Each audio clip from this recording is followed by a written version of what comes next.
Good evening, college football fans. We're back with another episode of the College Football Roundtable. We have a big show tonight, Pop. We got a conference championship games this week, and we're going to dive right into them and figure out who's still in the playoff contention and who's not afterwards, and take a look at some bubble teams, who should be there, that's not going to be there, who's going to be there, that shouldn't be there, and try and get into the head of the committee, which we all know is impossible to do because they change so often. Pop, welcome back to the roundtable. What have you been up to this week?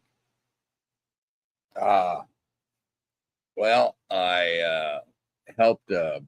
There's a broke down bus out on the interstate. Turned out to be the Dallas Cowboy cheerleaders. So I've been kind of out of it for a week. You're going to take things that didn't happen for 1,000, Alex. Back on the roundtable, Todd from Todd Talks College Football. Todd, how are you? Deep in the Big Ten country up there in Ohio. You freezing just like Pop and I are? Yes, absolutely. We had snow like 4.5 inches of snow. It's too early for that. Oh, wow. And is a lot. Yeah, making his returning appearance, Dominic from the Sunbelt Syndicate deep in the Appalachians. He's got a skin in the CFP game with James Madison. Dominic, how are you this week? Pretty good. I'll be freezing just like you guys here tomorrow evening as I head to Harrisonburg to watch the James Madison team take on Troy and see what happens in that Sunbelt Championship game. Let's go Troy, but we'll get into that later. And for those that don't know, Pop and I, we like to do our shows outside so that solidarity with our football team, Boise State. So if they can play in the cold, we can sit in the cold and talk about them. There you go. And making his second appearance, Jacob, the Bronco believer. Jacob, how are you this week? Well, Boise State is playing in a Mountain West Championship game, which I don't think anybody saw coming after the last back end of the season. And they're going to be playing and trying to beat UNLV for the fourth time in the last 2 years, fifth time in the last 2.5 years, third time in a row in Mountain West Championship going for the three-peat. I'm riding high right now. All right. And making his first appearance on the roundtable is my co-host in Bronco Nation Live, Nick Wade. Nick, how are you this evening? I'm doing fantastic, and I'm looking forward to a lot of chaos going on in the college football world. So I'm all for it. I brought my takes for this show, so let's go, man. All right. And also making his inaugural appearance is Mr. Casey Wick, not John Wick, though I hear he knows the guy. Casey is deep inside Notre Dame territory. Casey, I know we got a lot of Notre Dame talk to go to later tonight. How are you doing tonight? Good, man. Good. Ready for some chaos this weekend. See how it shakes out in the playoff. All right. As you can see, this show started with Pop, Todd, and Dominic and I, and it has grown. We almost have a full table. I'm excited to see the growth of this show and how several different viewpoints have come together and different takes on different things and made this show really start to pick up momentum. I hate that we're already at the end of the season because I think that this show's got great potential to be something that people tune into every week to get some biased and unbiased takes on different issues. With that being said, let's jump right into it. Todd, you guys got a big one up there in your neck of the woods. Ohio State versus Indiana. Number 1 versus number 2. What do you think? Is the winner of this one going to keep their number 1 and number 2 spot? Or are they just going to flip-flop if Indiana wins? Or is one of them going to drop out of the top 4 should they lose? I don't think either one's going to drop out of the top 4. I think probably what will happen here is, Ohio State's going to win the football game. They'll be number 1. I think if Georgia wins, they'll jump to 2.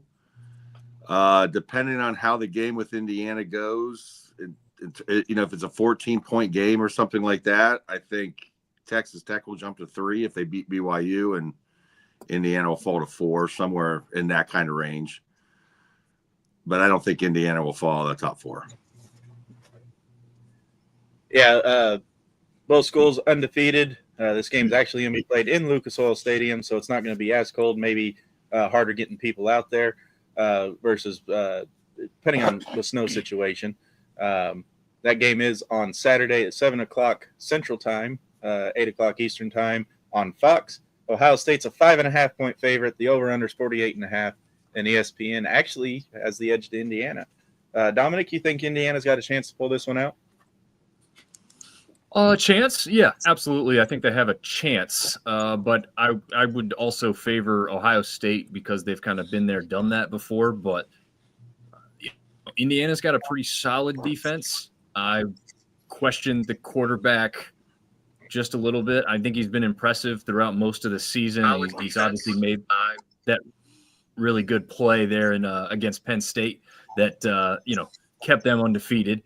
But again, I go with the tradition and the history of Ohio State over an upstart, younger Indiana program. I mean, Indiana program as far as like the Cignetti era goes. Yeah. I know a lot of people say Indiana doesn't belong there, or their schedule is just too easy. But they're a 3-win team every year consistently before Cignetti shows up, and now they lost one game last year and in the championship undefeated this year, and number 1, number 2, depending on which poll or ranking you look at in the CFP and other ranks. So you can't really discredit any of what Cignetti's done. And I'm not saying you are, Dominic. I'm actually leading into my next question. But Nick, do you think that the hate that Indiana gets for their easier non-conference schedule is justified?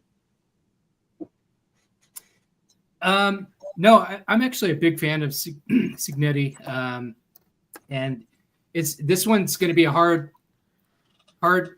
game to choose between. Both Ohio State and Indiana have.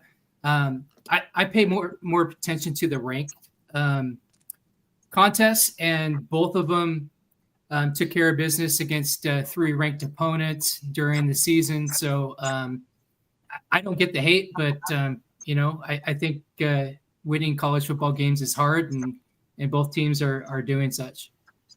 Yeah, and Casey, you're up there kind of in that territory too. The Big Ten, whenever you look at the success Indiana's had, the Big Ten is either terrible or Indiana is legit. It can't beat both. What do you think of the Big Ten championship? Who do you got in this one? As much as it pains me to say, I think Ohio State's going to have it just because they have the experience. But Cignetti does know how to get his team up and motivate them to play in the bigger games. If you watch the Oregon game, I never would have guessed they would have even been that competitive with Oregon. But I will say the Big Ten has gone down the same path as the SEC with the way they pick certain teams with their schedules. I mean, if you go back and look at Indiana this year in Ohio State, they don't really have more than 1 or 2 tough games. So it almost gives like a guaranteed 2 to 3 teams a shoe-in into the CFP. Yeah, and historically, I don't disagree with that premise that you should play tougher opponents if you're going to be in the tougher games. But the way that Cignetti's turned around that program, even in the Big Ten playing cupcakes in their non-conference, they were only a 3-win season, and now they're undefeated and 10 wins 2 years in a row. So, Jacob, what are your thoughts on Cignetti and this championship game? Do you think that Indiana takes the number 1 seed in the playoffs? Well, I think that the game plan for both teams should be to come out to the field at the beginning of the game, shake hands, and then end it right there and then. Because the results of this game are not going to matter. They are not going to matter. All the top 4 teams are tough teams to play. Neither are you going to get knocked out of the top 4. You're all going to get either of you are going to get a bye week here coming into the second round of the playoffs. So It doesn't matter. The playoff committee has consistently shown that if the number 1 team plays the number 2 team, they'll usually flip flop. Worst case scenario is that maybe Georgia gets enough of a big win over Alabama that they maybe move up into the number 2 and the other moves down to number 3. They're not going to fall out. Texas Tech over BYU. The committee has shown they do not respect BYU. They're not going to care. They've already beaten them once. It's not going to be seen as a record building win. So Texas Tech, if they beat BYU, will stay where they're at. So neither of these teams really have anything to gain from this at all. I think that Indiana has a little more to gain than Ohio State. Ohio State's been here before. This is old news. They're playing Indiana. It doesn't mean anything to them. Like you said about Indiana, though, Indiana has everything to prove. Talk about the easy schedule all the way through, and last year as well. The easy schedule all the way through. All the doubters, all the haters, they have something to prove in this game. They have something to play for. When I look at teams that are very closely matched, and then I'm looking at, okay, what are their factors? The one that I look to is motivational. Because I think the motivation, mental game, how you approach the matchup is going to change everything about the end result if both teams have pretty much everything else in common, if there's not a significant deviator between them. Indiana has that. This is their first 12-win season in their history as a program. This team has been playing football since 1899. I think Abraham Lincoln was actually recruited by this program. This team has been around forever, and this is the first time they've ever had 12 wins. They had a 10-loss season in 2021. And now they're at 12 wins. They're sitting at this stage. This means a lot more to these players versus Ohio State. They're just looking forward to the playoffs. They know they're already in. They're going to try, and they're not going to, it's a competitive game. These are athletes. They're going to try to win. I'm not going to say they're just going to roll over. But at the end of the day, I don't think that they care as much as Indiana, who this is special. This is think about like a team who's gone to the bowl game for the first time and is playing, a Power 4 program that has been there before and just doesn't care as much. Now, obviously, both these guys are Power 4, but Indiana versus Ohio State, the Ohio State is favored by 4. Indiana's given a 50.6% chance of winning ESPN. It's a coin flip. I'd go with Indiana. As far as Cincinnati, I think he's an incredible head coach. I think they've got momentum from being able to keep him away from other programs so far throughout this season. We'll see what the offseason shows. So I think that they are riding high with him. I think Indiana wins this matchup. Yeah, and Indiana's really at top. You and I were talking about this earlier this week, that Indiana's really gone after their coaches. Actually, no, I think it was you and me, Casey. We were talking about Indiana. I get my conversations mixed up. We were talking about Indiana's retaining their coaches, putting the money not just in a head coach, but retaining their supporting cast as well. So it's nice to whenever you have that. But Pop, do you think the Big Ten is a terrible conference, or is Indiana legit this year? Is BSU in it? No. Then it's a terrible conference. I saw that one coming.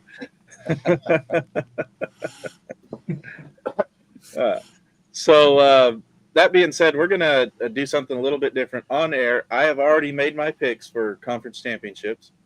So I'm going to go through and I'm going to ask each one of you who your pick is, and I'm going to put it in this little graph thing that I have going on right now. And then at the end of this segment, once we get through all the deals, I will be showing off, or I'll put it up on the screen so everyone can see. So the Big Ten, Nick, Ohio State or Indiana? I'm thinking it's going to be Indiana, because I think Cignetti still has that mentality that he brought over from the G5, and I just think he's going to bring it. All right, Pop, Ohio State or Indiana? Indiana. I think Ohio State's going to be looking forward to where they're headed, and don't think this really matters for a whole hill of beans, and they'll keep some of their bullets in their guns for later. All right. I don't think I even have to ask this, but Todd, Ohio State or Indiana? Well, I think it's going to be Ohio State, but I disagree with you guys on this. I think there's a lot to play for, and the reason why is that Ohio State hasn't won a Big Ten championship since 2020, which is the COVID year, which was only a 6-game schedule. This group of seniors, which, we got Arvell Reese, Sonny Styles, leading the defense, Caleb Downs. These guys, they haven't won a Big Ten championship. They finally got the win against Michigan. I don't think Indiana is going to be able to handle McDonald in the middle. 326 pounds of pure beef there. They got Cedric Houston next to him with Caden Curry and Kajana Jackson. I just don't think Indiana, with their run scheme, is going to be able to run anywhere in the middle. No one's been able to run against Ohio State in the middle. So it'll be interesting to see. And I'm really interested to see the matchup here is what are they going to do with I always butcher his name, Igbinoga, the cornerback for Ohio State. He had a pretty decent season this year, only 3 pass interference calls until the Michigan game, and then he had 2. And Indiana's receivers are challenging to, especially depending on who they get matched up with. So that's the one spot that I'm kind of a little worried about.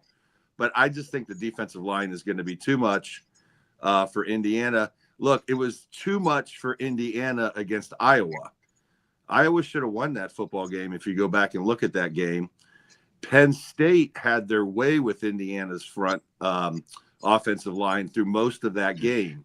And Ohio State is better than Iowa and Penn State across the board in those positions. And that's why I think the difference in the game is going to be.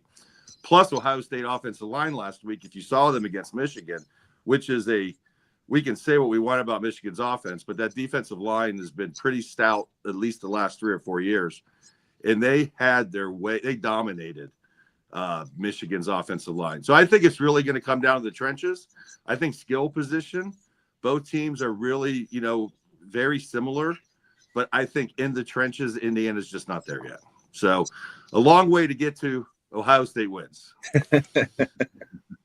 Hey, if we didn't want commentary on the show, I'd just call you on and say, who do you want to win? And then we'd end the show. Right. All right, see you guys. All right, Dominic, Ohio State or Indiana? Yeah, I'm going to stick with the Ohio State that I gave you earlier. If you look back to last season, that was their only regular season loss. That was a 38-15 loss. Obviously, you've got positions that have changed over, but the head coaches are the same. The schemes are basically the same. I see another really good Ohio State team, probably a better Indiana team, but again, haven't been truly battle tested. I'm taking the battle tested team here in Ohio State over last season and what they've done more so this year, and just trusting them to get it done. Yeah. Casey? I'm also going to go with Ohio State. I think it's going to be a pretty intense matchup. I think Indiana's just not going to be able to stop the duo of Carnell Tate and Jeremiah Smith. You got 2, first-round receivers playing, and unless the team is distracted by losing their offense coordinator who took the South Florida job, I just don't see Indiana having the firepower to stick with them. Jacob? Yeah, well, last week I called Ohio State to win. I called Texas A&M to get upset by Texas, and I called Texas Tech to crack the top 4, and all 3 happened. So I'm going to call good things. Indiana wins this one. All right. And I, too, have chose Indiana, and Pop is my eyes. He can see that I have chose them. His eyes are bad, so I could have chose them or I could not have. All right. Moving right along to the SEC. We've got 2 teams that a lot of people probably, at least one team, Alabama, wrote off of being in the SEC championship about 2 weeks ago.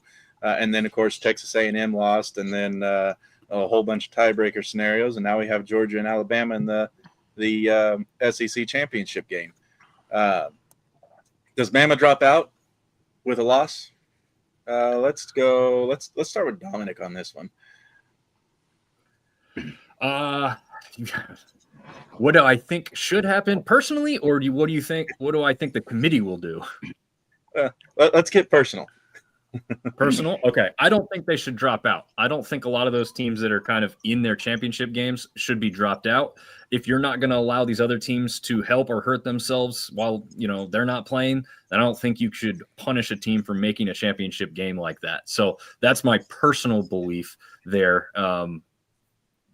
The committee, I still think the committee would put them in too.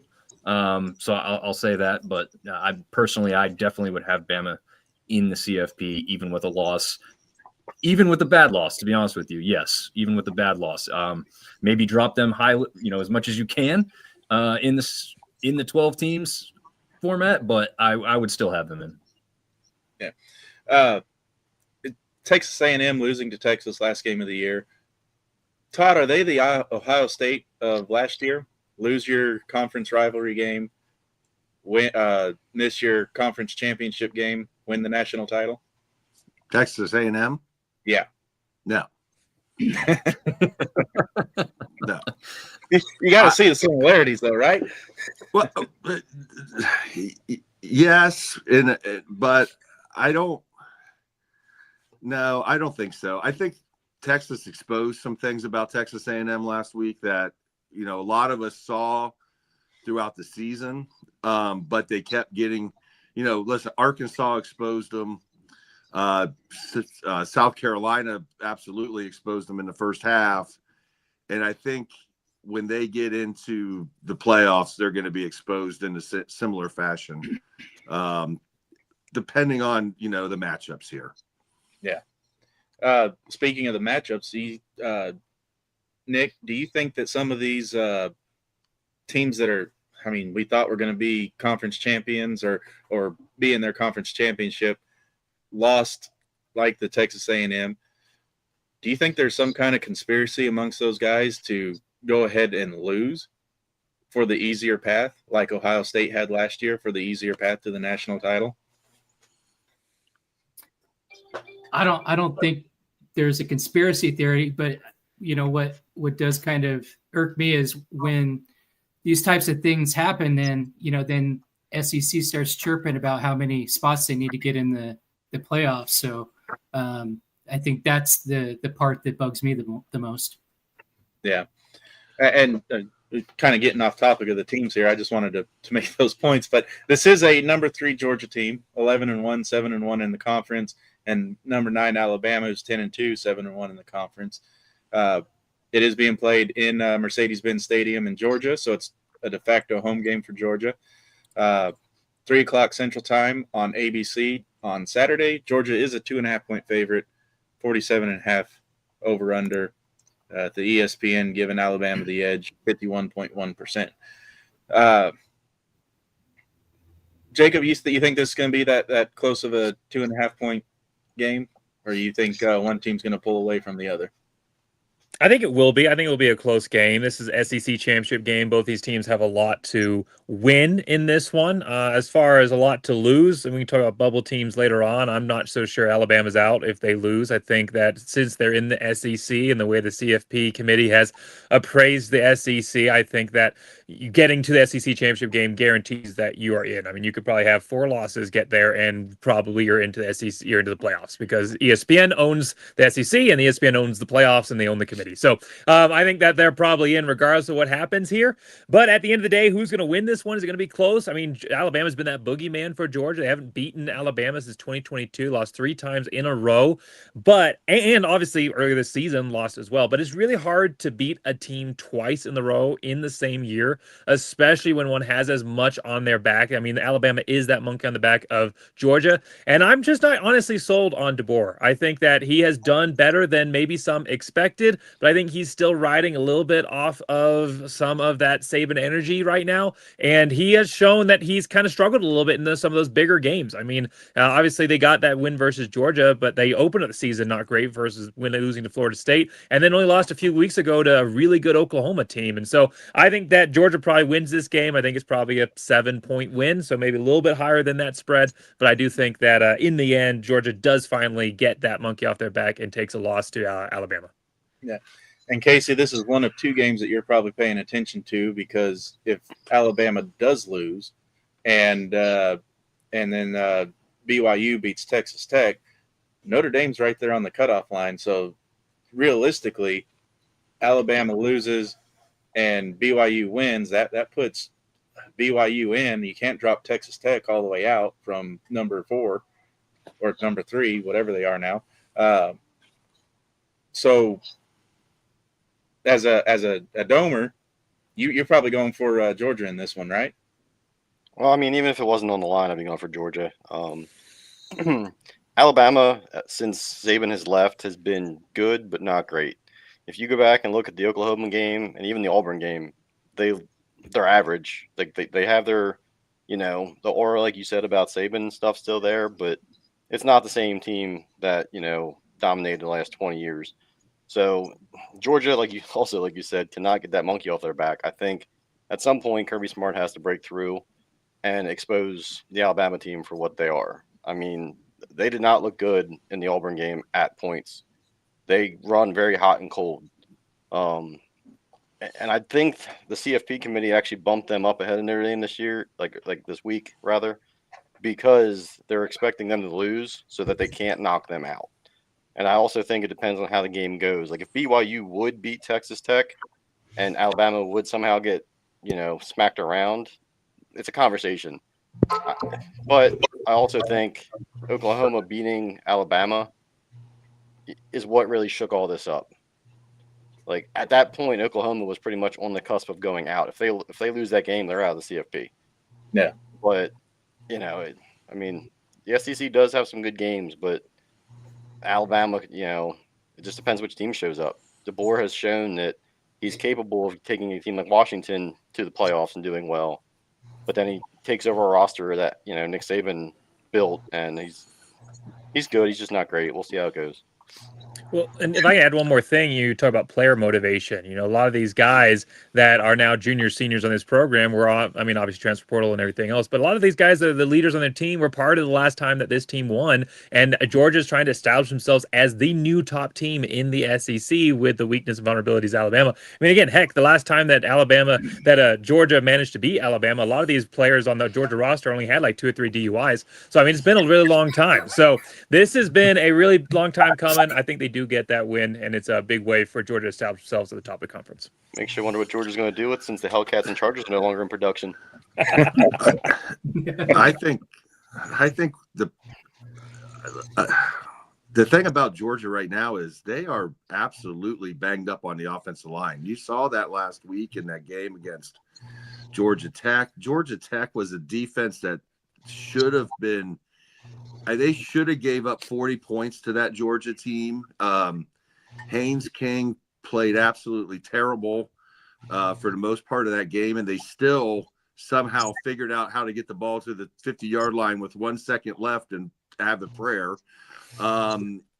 Georgia does not rush the passer very well. If we notice what happened with Ty Simpson here against Auburn and against Oklahoma, it was because of the pressure that they were able to put on him.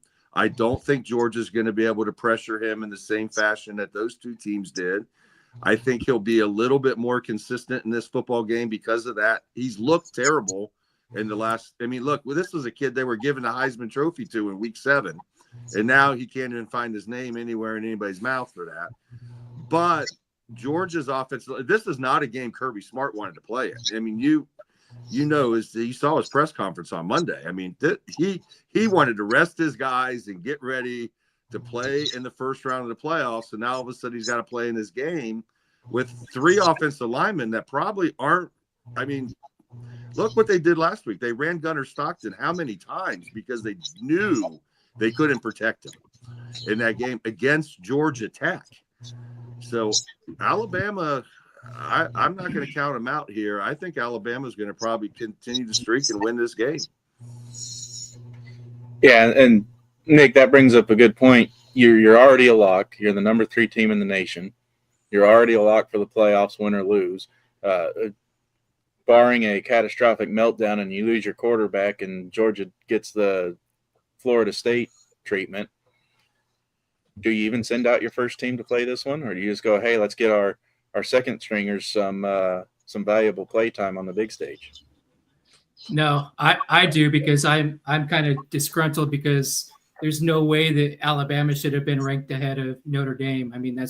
That's ridiculous. So I want to see Georgia just come out, and I don't care who they put in for quarterback. I want them just to utterly destroy Alabama, because I don't think that they deserve to be in the CFP at all. That's my take. With the loss to Florida State, you look at it and say, okay, well, what about Texas? Well, Texas had the loss to Florida. Well, Florida's in the SEC, Florida State's in the ACC, so the Florida State loss should be viewed worse if you use SEC logic, right? Right. The ACC is it's a clown show, man. And for Alabama to go in there just on, just because of what they've done in the past, I agree with Jacob. DeBoer's been all right, but I mean, Alabama's not even in comparison to what like Notre Dame or Texas A&M have gone through. Those two have gone through the gauntlet, and they're sitting, especially Notre Dame's behind Alabama. That doesn't make sense at all. Well, let's be honest. Let's be honest. Why Alabama is top 10, they're 9th, and Texas isn't. Even though, they have both bad losses. Florida teams start the season. It's because Alabama's in the SEC championship. It's got nothing to do with whether or not the record is deserving or not. It's got to do with where is that team ending up, and how does ESPN want to set these matchups up to look like. And making the SEC championship is a big enough record builder. It doesn't really matter how you got there. Alabama was in track to do that, so they got the ranking boost to get there and to make it a top 10 matchup. That's why they're number 9. Pop, you think It's the beauty contest. if Alabama's not in the SEC championship, are they in the CFP talks? No. You heard it here first, folks. Do you care to elaborate? You want me to go into a pop-off? Pop. I don't think we're there yet. Don't ask me that question. All right. So cat's out of the bag. There is a pop-off eventually. Where will it be? Nobody knows. All right. Well, does anyone else have anything to add on the SEC championship, or do you want to get into some picks? I think we've hammered it out here. I think. Look, I personally would love to see Georgia just beat the living daylights out of Alabama to force the committee to drop them out of the. But I'm much like you guys. I just don't think the committee's going to do that. But unless Vanderbilt wins this lawsuit, wink, wink, and somehow gets a. Did you see that? Vanderbilt wants to sue the committee because they let 4 weeks in a row they didn't move a spot. Everybody else moved, here or there based off of that, but Vanderbilt stayed consistently the same for 4 weeks in a row. Yeah. So now they think there's a conspiracy. Well, there is a conspiracy. We can't have Indiana and Vanderbilt in the college football playoff, guys. It's just not going to work. And UVA. I mean, we're gonna. I'm gonna jump ahead and talk about this real quick, just because we're here on it. Since you brought up Vanderbilt, and let's see, let's go ahead and talk a little Vanderbilt. Do you think Pavia has any Heisman chances? Oh, I think he's in the top 4 for sure. Yeah. With that game last week against Tennessee, he had some big runs in that game. He had some good. He did turn the ball over with the 2 interceptions, but I think he's in the top 4 for sure. I think Jeremiah Love is definitely in the top 4, and I think the Big Ten championship game is going to depend on. I think Jeremiah Love should win the Heisman Trophy, although Julian's saying my quarterback could win the Heisman Trophy. But I think, overall, I think Pavia, Fernando, Sayin, and Love are the 4 in my book at the Heisman as it sits right now. And you look at it too, just kind of stepping away from the Heisman talk of it all. People say that Texas is left out for their strong game against Ohio State. That's not the reason they're left out. They're left out because they lost to Florida. Well, people say, "Oh, this is going to do away with tough matchups in the out-of-conference schedule." Vanderbilt is the poster child for why that is not a good idea. Vanderbilt had a weak out-of-conference schedule, and they stayed at 14 late in the season. So they don't have that tough out-of-conference win or loss to give them that late season boost. Do you think if Oklahoma plays Western Michigan instead of Michigan in that early and beats, they beat Michigan in week 2? Yeah. If they were in the same boat at 10-2, but that win was against Western Michigan instead of Michigan, do you think they'd be in the same spot they are now? Probably. They'd probably be next to Vanderbilt, right? Right. So they without a conference championship game, we may not be talking about Oklahoma on the bubble or a lock. Right, and they're getting the benefit of the doubt because they beat Michigan, and Vanderbilt didn't play anybody in their out of conference. So, well, let me rephrase. They played Virginia Tech. Well, So Alabama lost to Florida State. They're about the same. No, absolutely.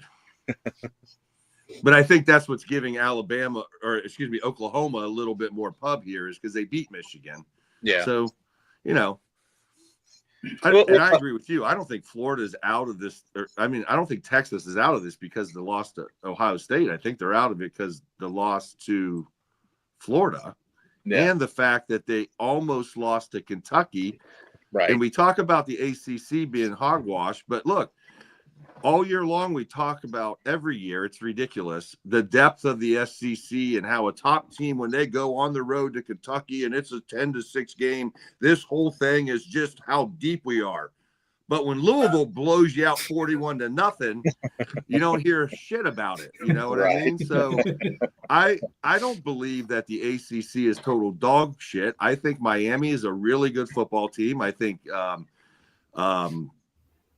help me out, I'm missing his name, the freshman, Malachi Tony is a freaking beast. And Ruben Bain is a monster to deal with. And, when you got to play a team with those two kind of players, I don't care who you are, it's tough. Yeah. And the rest of the ACC might be whatever, but, if you look at the ACC's records and the way they got 9 teams that have, winning records. Well, you look at the SEC, they got like 9 teams that have winning records. So it's, what's the difference there? Well, the difference is ESPN tells us it's different. Right. So there's a reason the SEC hasn't won a national title in a couple of years. Well, and that's a really good point as well about the ESPN, what they tell us, what the college football commentators tell us, and then why these teams are saying that they don't want to play each other outside of conference is because that's the last thing that the TV executives want. They want more conference games. They want to get rid of the non-conference schedules. They want to be able to have conferences that are easily bundled up, that they can control all the matchups within. They're not having to split their TV money between multiple. They can just have the one conference that they want, and they don't have to split. And we heard the same whining from Alabama last year when they had a very similar situation and ended up where they were outside of the playoffs last year too. So I don't think buy any of that at the Texas commentary. It's just very much self-serving, and at the same time I think it's driven by media biases that are trying to create a system where they only have to deal with 1 or 2 conferences and they can get rid of all these pesky non-conference games that keep disproving their theory that there are only a couple conferences that really matter. Right. We interrupt your regularly scheduled program to bring you this important announcement from the Emergency Sports Broadcasting Network. Weak constitutions should seek shelter immediately. Pop is about to pop off.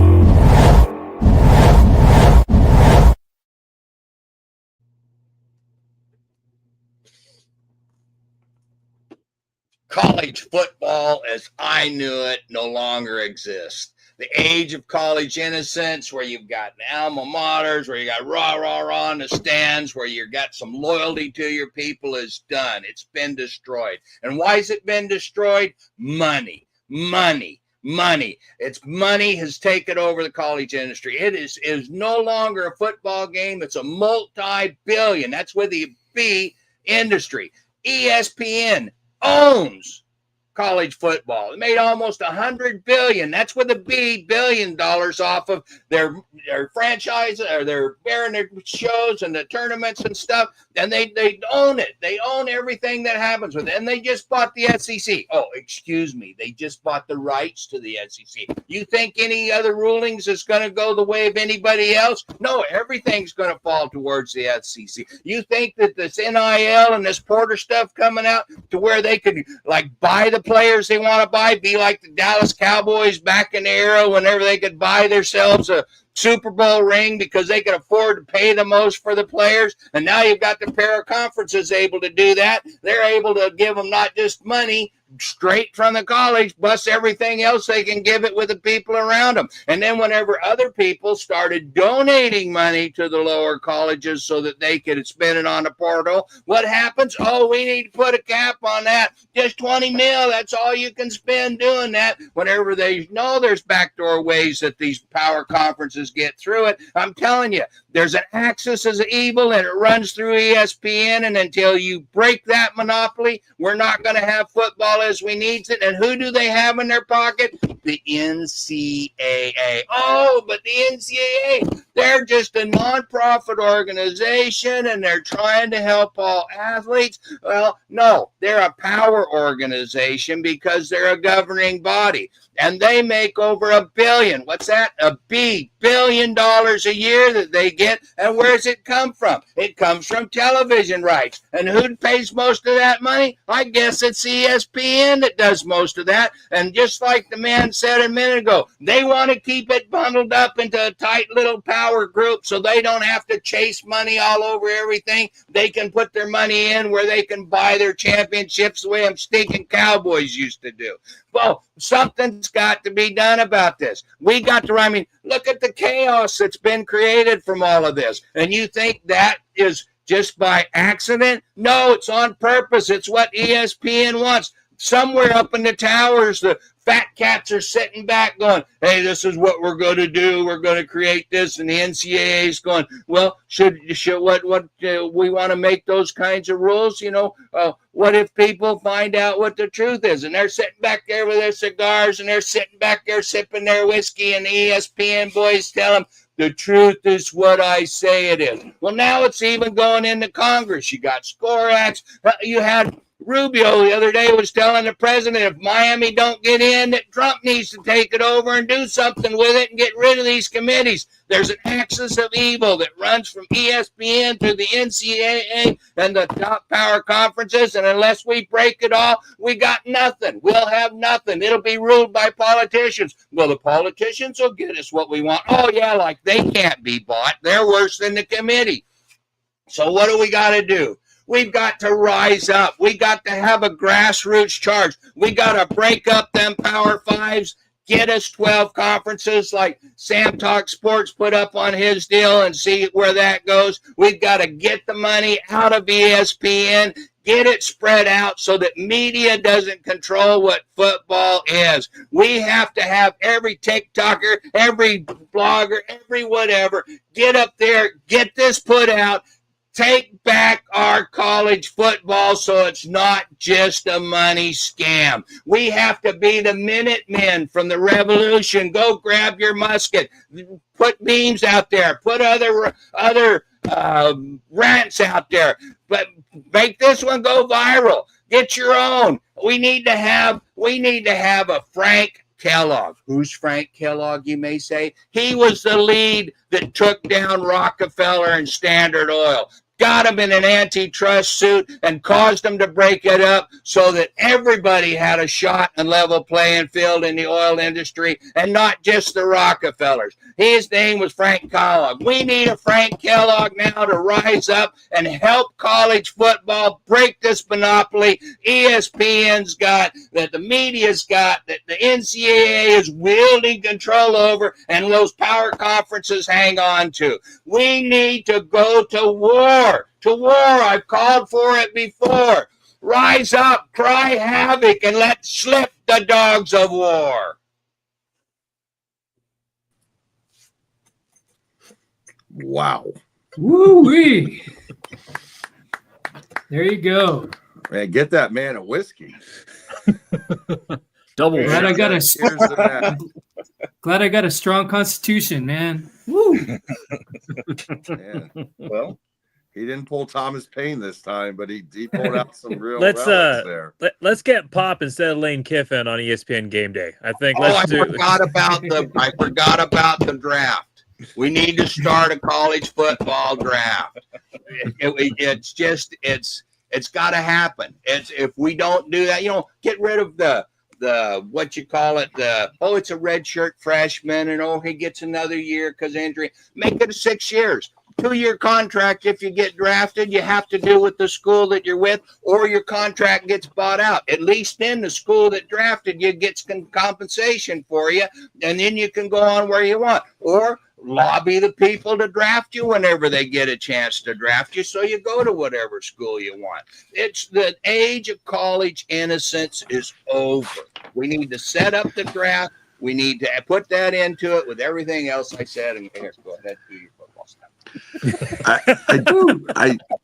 I love the idea of potentially a draft. The problem is, and maybe it's not really a problem nowadays, but there is something called an education. And if I'm going to college to get, 90% of the kids on these college football fields are not going professional. So, if you want to be a bioengineer and you get drafted to wherever, they might not even have the program. So I don't know that a draft is going to necessarily work, just because at some point there is a student and the student athlete here. What do you do the first 2 years you're in college? You're studying basics, basically. And so you do that 2 years there, and then you want to go to wherever your bioengineering, whatever's are, get in the portal, go and do your thing. But something's got to happen to save the sport of college football. We can no longer try and put a Band-Aid on where we need a heart transplant. And we let all the politicians and everything get involved and get their ideas on it. You think it's going to look anything like it looks now? It'll be screwed up worse than what they've done our government. We've got to rise up and come up with ideas. Good people have got better ideas than what we've got, than what I've got, and can put this thing together to save the sport. It is not what it was whenever I was a young man, and it makes me sick to look at how it's going. Yeah, I agree that the football draft it would be hard to manage, but I definitely loved your comments about ESPN. They have been a completely different beast, and I do use the word beast specifically here in a revelations type context since Disney bought them. That has been a completely different organization since that point. And I think the whole point of ESPN, I didn't really think that they had as much sway. I thought that they had an influence, but I didn't think that they bought and owned the sport until we saw their contract dispute with YouTube TV.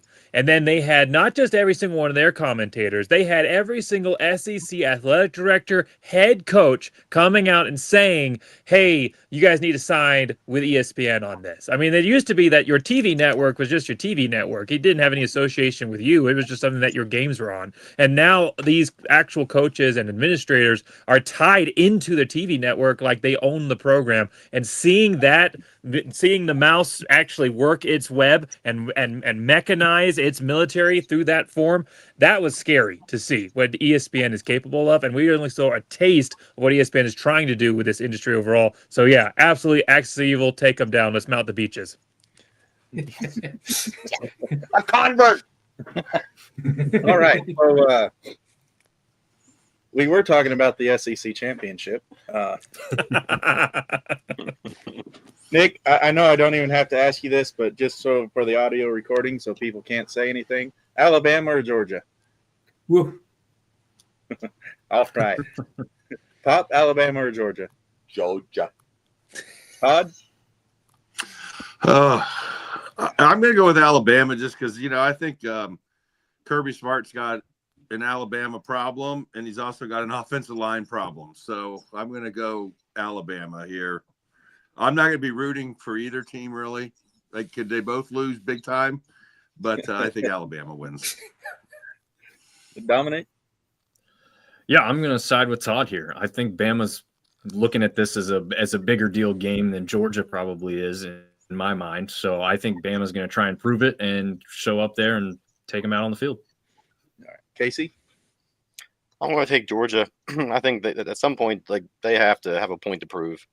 I mean, Alabama's owned them in the last 5 years. All right. And Jacob? Yeah, I think, like I said, Georgia in this one, I think that a lot of their struggles last week were just not coming in and showing their full cards. A little situation of holding back, doing what they need to do simplicity's sake, and the scheme changes a lot of how the offensive line are able to perform. And I think they came out simple enough that Georgia Tech had a chance, and then they put enough in the back end to win that game. Whereas Auburn, Alabama, that was an actual absolute blood feud. That is one of the best rivalry games. I love that rivalry matchup in the Iron Bowl, and Alabama had to fight and claw to get through the end, and they're coming to this game bloodied and beaten. They won that game, but they are absolutely feeling it a lot more than I think Georgia is in this matchup. And so I think Georgia, especially trying to get that first round bye so they can rest some of their players coming into next week or into the playoffs, I think that'll be a big motivator for them. So I think Georgia win this game. All right. Moving on to the Big 12. Number 11 BYU is 11-1, 8-1 in conference versus number 4 Texas Tech, 11-1, 8-1. Game's going to be at AT&T Stadium in Arlington on Saturday at 11 o'clock Central Time on ABC. Texas Tech's a 12.5-point favorite with the over/under 50.5. ESPN's got Texas Tech with the Satan percentage, 66.6% to win. So BYU, the Holy Rollers, they're going to be, you know what, this is the Devil's game. We're going to go into this and take them down. So Casey, this is another one you're going to be paying pretty close attention to. If BYU wins this one, it starts looking bleak for Notre Dame. Do you think if BYU, especially if they just absolutely curb stomp Texas Tech, are they going to jump Notre Dame? Is the Notre Dame going to be left out? I mean, there's definitely the possibility. There's a lot of motivation now. They just re-upped their coach, who Penn State was trying to poach, and so the players. I don't know if you saw the reaction when he announced that he was coming back, but they're pretty pumped up. So they definitely do have that little extra to play for. But Texas Tech's defense, I mean, from being an average team a couple years ago to what they are now, that NIL money is actually paying off for them. About time, like, the Texas team started dipping into the oil money to give them a chance to do some stuff. But if Texas Tech jumps out to an early lead, I don't think BYU has a chance. Their offense is just not built to come back throwing the ball. If they can keep it close, then BYU has a chance. But if Texas Tech gets a 14-point lead, it's going to be really tough for the Holy Rollers to come back from that one. Yeah. Pop, if BYU loses a closely contested match, would the CFP say, well, they were in it, maybe lose on a last-second field goal? Would that be enough to jump BYU over a Notre Dame, or do they have to win in order to get the Big 12 two teams in the playoffs? Well, I'm extremely biased against BYU. If they played against my 2-year-old granddaughter's nursery, I'd be rooting against BYU. So BYU loses. I don't care about the rest of the crap. All right. Todd, do you think BYU's got a chance if they in a close loss to make the CFP, being in a conference championship? Would I put them in? Yes, as it stands right this minute. I'm kind of with Casey. If this thing gets out of control early, I don't think BYU can hang with them. But I don't know. I really want the committee to have to be into a situation where they have to explain to us how, Indiana loses to Ohio State and maybe only falls one spot, or Georgia loses to Alabama and maybe only falls a couple spots, but then BYU loses to Texas Tech and they're out. That didn't happen last year with SMU. I don't think many people thought SMU should have probably been in the playoff last year, based on what we saw, in that game against, was it Clemson in that championship game? They did fight back in that game, but I don't know. I'm going to say Texas Tech wins this football game pretty easily based on what we saw last time when the two teams played. Did you guys watch BYU last week in the first half? They really struggled against UCF, and they turned it on, but they were down 14-0, and then they kind of got back to 21-14, I think, and then kind of laid it on in the second half. But I just don't see them getting past this Texas Tech team. If they don't get past them, I think one of two things happens here. I think if Alabama gets smacked around by Georgia and BYU loses a reasonable score, not like a last-second field goal loss, but, maybe 10, 12, 15 points, I could see them knocking both Alabama and BYU out and putting Notre Dame and Miami in. If Alabama gets just, hog whipped there by the Bulldogs, I think they would do that. I really think this is a situation where Alabama and BYU are getting in, or Notre Dame and Miami are getting in. Somehow this is going to work out in one of those two favors. I don't know how this works out, but I think something like that's going to work out. All right. Jacob, you share the kind of the same sentiment there. I see you nodding along. Yeah, I think that's a really interesting proposition with Alabama and BYU. I think that Alabama would have to get absolutely ragdolled, like you said, by the Bulldogs to be knocked out. Because, again, I think being in the SEC championship is enough. As long as they lose by less than 3 scores, I think they'll be in.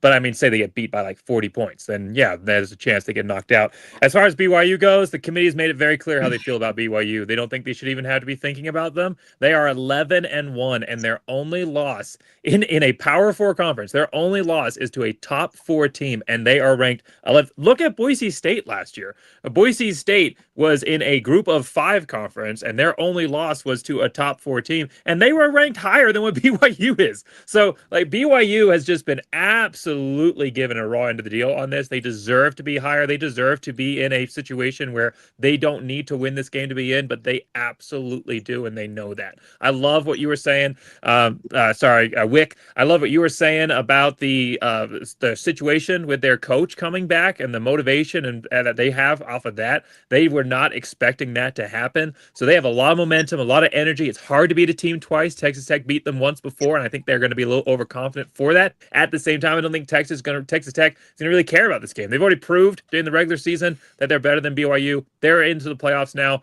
They may not have, they're going to try and win, but I don't think they're going to have that same mentality. BYU is going to be playing like an underdog in this matchup, and I think there's a pretty good chance that Texas Tech comes crumbling down. Well, I kind of thought that last week too, and I bumped that line up from like 23 points to 28.5 against West Virginia, and I lost that bet because Texas Tech did not look like they were going to lay down for anybody. So maybe they'll do it this week, but man, they went into Morgantown with a mission and a plan, and they executed it flawlessly. Nick, you kind of, I know you kind of share Pop's sentiment of all things hate for BYU. Do you think BYU has a chance against Texas Tech? I actually do think that they do have a chance. In fact, I think their loss is a lot better than Texas Tech's.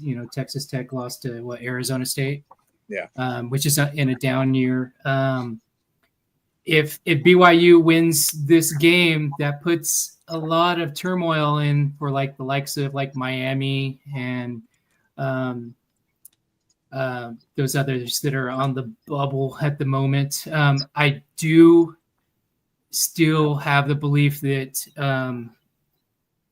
regardless of what happens, Notre Dame should be in. They lost two games, 4 points between both of those. And final drives, last second place. They're on a 10-game win streak. You can't keep them out. You can't keep the Domers out of the playoff. So that's going to be a tough game, and I feel the same way that Jacob said. It's tough to beat a team twice in one season. I'm kind of concerned about our own game tomorrow because of that fact. I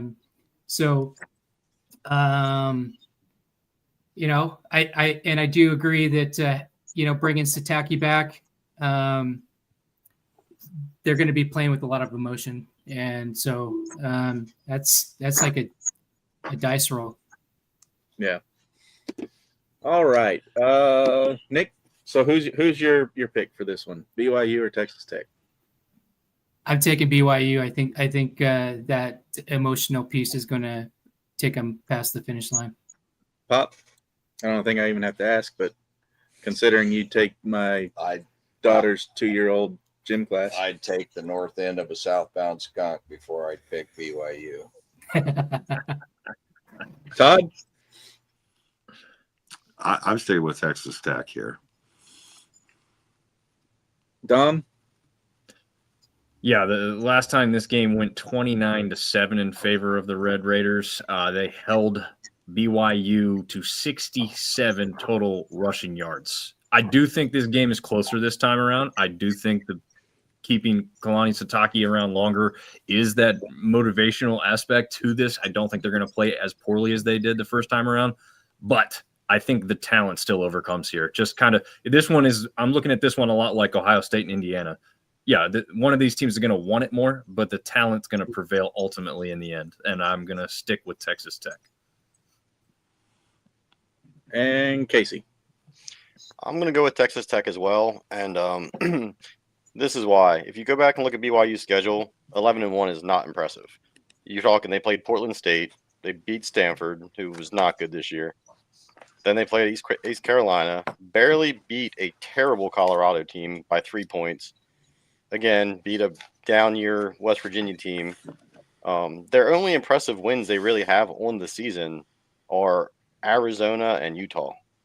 But every game on their schedule has been close with the exception of TCU and really Stanford. Well, and Portland State if you want to count them. But, I mean, credit to Sitake for what he's done there, but their schedule is just as not impressive. Texas Tech has dominated every team they've played. If you look at their schedule, they've beat a team probably by an average of like 18 points, whereas BYU's margin of victory is only like 8 or 9. All right. Jacob? Yeah, I'm sticking BYU the upset here. And you call yourself a Bronco fan. Hey, I'm not saying I'm happy about it, but I'm not – I mean, I live just down the road from Texas Tech. The last thing I want is them getting all uppity. I'd like to have BYU win, kind of sell this thing down a little bit. Yeah. Really? Right down the road from Texas Tech. We're going to have to talk after this. I didn't realize it's you were not on purpose. All right. The soon-to-be group of 6 or 7 member, if you talk to the SEC and the Big Ten, ACC championship has Duke 7-5, 6-2, backdoored their way in. Versus number 17, Virginia, 10-2, 7-1. It's at the Bank of America Stadium in Charleston, North Carolina, Saturday Charlotte. That's what I said. I was just testing your ears, that's all. Saturday at 7 p.m. Central Time on ABC. Virginia's a 3.5-point favorite. I was actually quite surprised whenever I saw it was that close with the over-under 57.5. ESPN has Virginia winning 56.3% of the time. This one here is where it gets really interesting for this bottom right-hand corner of my screen. And if you're watching on TV, the Dominics, the Broncos, and the Bronco Believers, and the Knicks, and then up here on this little top corner with Pop and I, this is the game we're most closely watching. If Duke can pull this upset, and if it's a close upset and not a blowout upset that would make Duke skyrocket in the rankings, you open the door for 2 Group of 5 conference champions to jump the ACC conference champion and make its way into the playoffs. Dominic, will Duke be the reason the ACC is left out of the CFP? God, I hope so. I don't respect the ACC football, first and foremost. I do not think it's a powerhouse conference. It's barely a power conference, and it's a power conference solely in the money aspect, not with the traditional powerhouses in football. I know Clemson has been there, but yeah, I don't think it's a great brand of football. I hope Duke gets it done. That's what I will be rooting for. I actually, 10 minutes away here from Duke University. So I have that aspect to it that maybe is on my side with that. But, these two teams did match up, and Virginia did win the first one in Durham, 34-17. So that doesn't bode all that well. But you got to think, like everybody always says, it's hard to beat the same team twice. And now this is a championship game. I would love to see the ACC play themselves out. Yeah. Pop, you think the ACC is going to play themselves out of this playoffs? Oh, I would hope so. I really would hope so. I'm going to be rooting for Duke, so that's who I'm going to say can get the job done, because I don't mind going down in flames by picking the wrong team. I can't let my intellect do otherwise. Nick, big implications for the Mountain West Conference champion, whether it be Boise State or UNLV. UNLV probably has the better chance should they win with their record, even though their strength of schedule is one of the worst in the country. Do you think Duke gets it done, or do you think Virginia comes out? Both teams kind of in that uncharted territory. I don't know. It's been a while since either one of them have been anywhere near a football championship game. How do you see this one playing out? Yeah, this is the one that I've been looking at, and let's be honest, ACC is a dumpster fire. They're a dumpster fire last year. They're a dumpster fire this year. If you ask me, I don't even think Miami should be in the playoff talk. But I'm a huge Duke fan this week. I don't even know why Virginia's up at 17, but maybe somebody better can explain that to me. But I agree with Dom, and just like with our game in my conference, it's should be concerned. It's hard to beat, a team twice in 1 year. I've seen it in the Mountain West where we took on Fresno State that second time and we lost at home. So, it's a thing. So, I'm rooting hardcore for some chaos, and that's one of those games that I'm looking for Duke to win, and just barely, because like you said, I want the door cracked open for my team. Right. Todd, you and your all-knowing, infinite wisdom of college football, can you elaborate on why Virginia 17? Well, here's what I'm going to tell you is, if Duke wins this football game and Texas Tech beats BYU by more than 3 points or 7 points or something, I think the college football committee in 1 month, when they sit down and renegotiate this, they will be going into this with one team potentially out of the Big 12 and the ACC in the college football playoff. That would be Texas Tech, right? Mm-hmm. And there's no way those two conferences are going to sit for that. So they're going to expand this thing to probably 16 teams and guarantee some spots here. So I think Duke wins this game. Personally, I don't know why. I think it's really just boils down to Duke is so funny to watch, because sometimes they're freaking phenomenal and other times they're terrible. Yeah. And it's like, which team's going to show up? I think they're going to show up this week. They've already lost to Virginia pretty decently. So I'm going to go with that. But I really do think that if we get 2 group of 5 teams in, which I got going in, 2 group of 5 teams, that would be JMU, who I don't believe should be in the playoff, over the winner of the Mountain West. I'll just say that now. I don't think JMU's, their schedule is literally the worst in the country, damn close to the worst. But I do think there's going to be 2 group of 5 teams in, and Duke will be the reason for that. And very well, one Texas Tech team in from those 2 conferences, and it's going to as Pops would say, something's going to pop off with those other two conferences, because they're just not going to. They're just. I mean, whatever we think about their football game, and I want Casey to cover his ears, because I got a lot of, who did Miami play? I think Nick said, but the truth of the matter is, can look down this Notre Dame schedule. Yeah, they won 10 in a row. They also beat 4 of the 4 worst college football teams in Power 4: Purdue, Syracuse, Boston College, and Arkansas. Are 4 of those 10 wins, guys. They beat Navy with a backup quarterback that actually played pretty well considering the situation he was in. They beat Boston College by 15 points on the road, 25-10. They beat a Boise State team that was not the Boise State you guys know that they've been in the past. Yes, they were robbed in that game against Texas A&M 100%. 2 holding calls on that last call that should have been called, and neither one was. But listen, man, if Miami's not in, Notre Dame can't be in this situation. They played head-to-head. And look, we watched the game yesterday.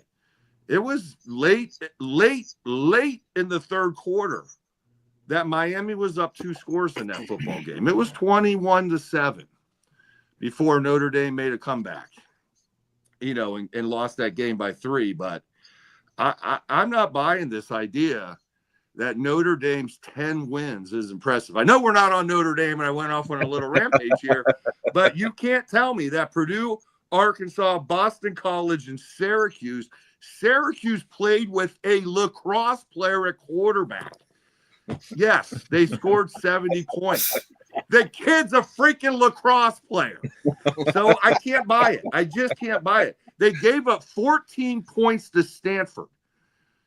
And let me say this. At the beginning of the year, I thought Stanford was the worst college football team I think I ever witnessed, and I will give it to them. They won, 4 games this year, was a lot better than I thought. But this is not, and I'm a Marcus Freeman fan. Like, when Ryan Day leaves Ohio State, I hope Marcus Freeman comes home and is the head coach at Ohio State. But I'm not buying this idea that Notre Dame is so much better than Miami or BYU or all of that. I'm just not buying it, guys. The schedule isn't racking up. Notre Dame is getting props that other teams aren't getting because their name is Notre Dame. And if Ohio State was in the exact same thing, Ohio State would be getting them same props. And I'm not trying to be like, hey, Ohio State would do this.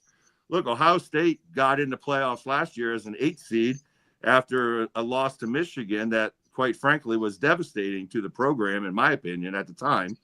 It ended up working out 4 games later, but I'm not buying it. So what the hell were we talking about before I went on? Casey got his ears covered in there.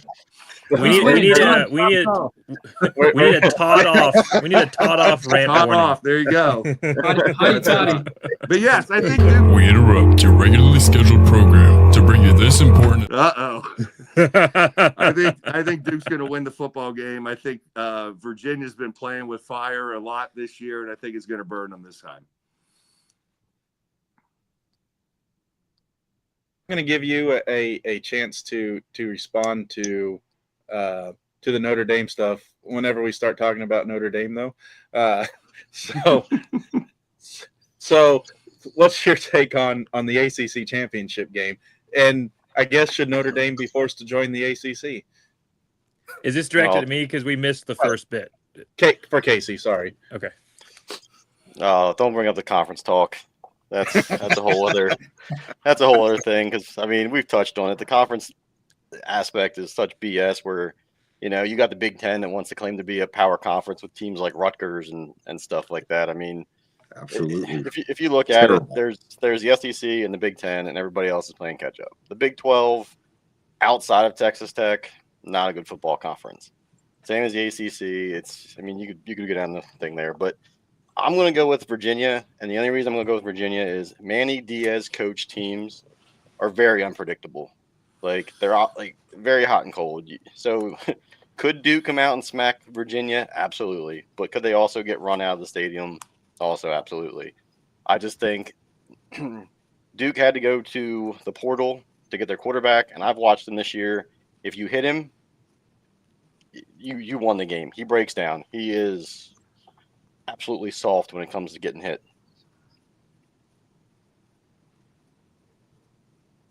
All right.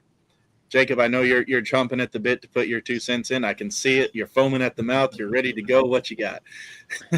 Well, since this game is in the Panthers Stadium, I thought I'd pay tribute here and say that if I had 150,000, I'd use it to pay off the refs because there's no way that Duke is winning this game without it.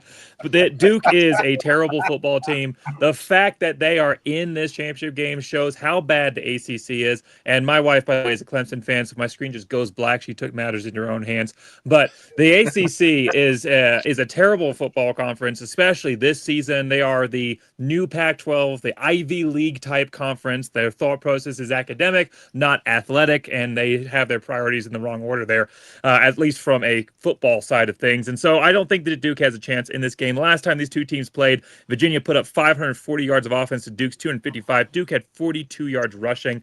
I would love for Duke to win this game. It'll drive some conversation pieces a little bit here when we get to the Mountain West Sun Belt AAC type conversation, but I just don't think there's a way. I am shocked that the Vegas line is 4 points. I think that it should be 21. I just don't see a way that Duke has any chance. I'll be rooting against it, but nah, Virginia wins this game.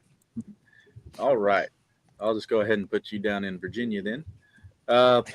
Nick, Duke or Virginia?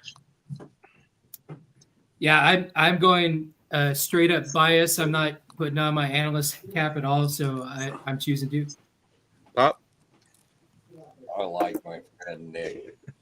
I'm choosing Duke. All right. And Todd? Duke. Duke. Dominic? Bull City, baby. Let's go, Durham. Bulls and Duke. All right. And Casey? I'm going to go with Virginia. Boo. Hey, I would like Duke to win. I mean, I just don't think they have it this year. So you're going for record over madness. Yeah, I mean, I would like to see Duke win the game, but I just don't think they have it. Virginia's offense has been consistently better than Duke's. And Duke's defense, I mean, one minute they're there, the next minute they're in the parking lot. Makes sense. Hey, those private schools got to stick together, Casey. Come on, man. Trying. All right. We at least teach our athletes, though. We don't. Our athletes don't say they come here to play school. Moving on to the American. If Duke wins, the American will be the 4th highest conference champion and probably the number 11 seed. You have number 24 North Texas, 11-1, 7-1 in conference. Number 20 Tulane, 10-2, 7-1 in conference. They're playing in Tulane, New Orleans, Louisiana, tomorrow night at 7 o'clock Central on ABC. North Texas is a 3-point favorite. The over-under is 64.5, and ESPN actually gives the edge to UNT as well at 58%. Dominic, we'll start with you. Duke wins. Who's going to be, if Duke wins, which team's going to claim that number 3 or number 4 conference champion? Who? This is a good one. I think people should be tuning into this one. It goes right against the Sunbelt one that's going to be on at the same dang time. But I've seen North Texas a little bit more than I've actually watched Tulane, as weird as that might be to hear this year. And that's solely because North Texas played one of the Sunbelt members in South Alabama. Their offense is scary good, and it's very, very impressive. They have a quarterback in Mustermeyer or something like that. I don't expect him to be around next year. I think there's going to be some team out there that throws a lot of money at that guy, but they also have a great running back as well. So they can hit you both ways, and it's just the defense that's got a question mark for me. But if this is a shootout, I like North Texas' chances because I think they can score with anybody. I think Tulane's probably the more well-rounded team altogether, but I just feel like North Texas may be that fiery underdog, and we'll see them get the victory in this one. Yeah. Todd, if North Texas or if Virginia, I should say, if they win a close one to Duke, and Tulane or North Texas run out one or the other, probably more likely if Tulane does, because North Texas has the worst strength of schedule of the G5 teams that are in contention, or one of the worst, if not the worst. Would Tulane, given their resume and their wins over the Big Ten teams, would they jump Virginia and claim that number 4 conference champion, regardless of if Duke wins or not? So if Virginia wins, If Virginia wins a close one against Duke, and no, Tulane Virginia blows out, the Virginia will be the 4th team. Yeah, they've already set that up for that to happen. It's not going to change. Like the committee's already put that in place. So if Virginia wins, they're going to be the 4th. They'll be the 11th seed, and North Texas or Tulane will be the 12th seed. I mean, they're not going to take a North Texas and jump them 4 spots or whatever to jump Virginia. Right. Tulane does have the strongest resume of the G5 contenders. They've got wins over Northwestern, granted mid-tier Big 12, and or Big 10, I should say. So I mean, if it's an ugly Virginia win, I could see. My camera keeps zooming in. I can see maybe closing the gap, if not jumping completely. Yeah, I can't see him doing. I can't see him jumping the American Conference over a Virginia team. All right. Let's go Jacob Burley on this one. What are your thoughts on this one? Yeah, I mean, you're talking about, let's say, best case scenario team that's got the highest kind of leg up already, is only 3 slots back, a 20th ranked Tulane riding a 24th ranked win over a Power 4 champion. I think that they set this up, the playoff committee. They did this 2023. They kind of made a signal already about where they were going to put the teams regardless of the results when they had Liberty and SMU in there.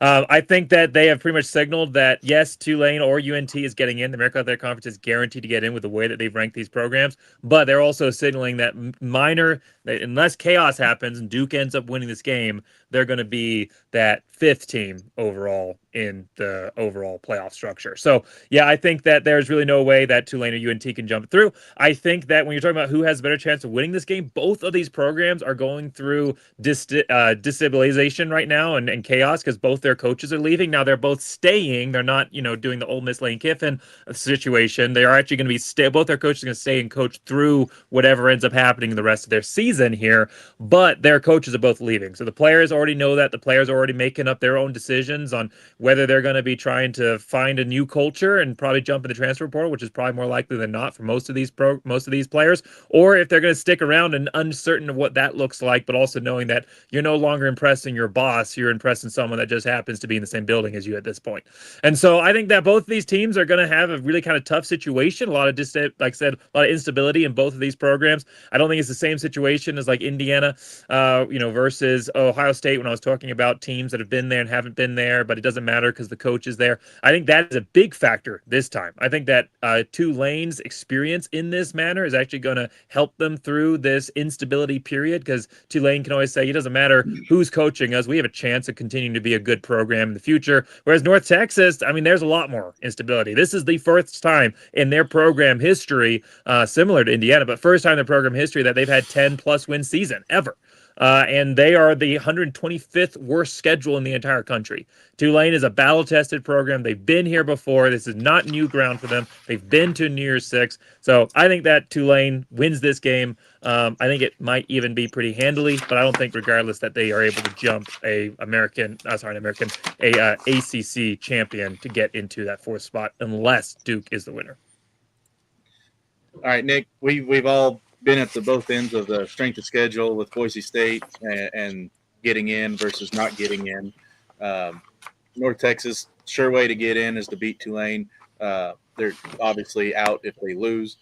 What are your takes on what do you want to see out of the North Texas Tulane game? Yeah, and I'm sticking with emotional picks here.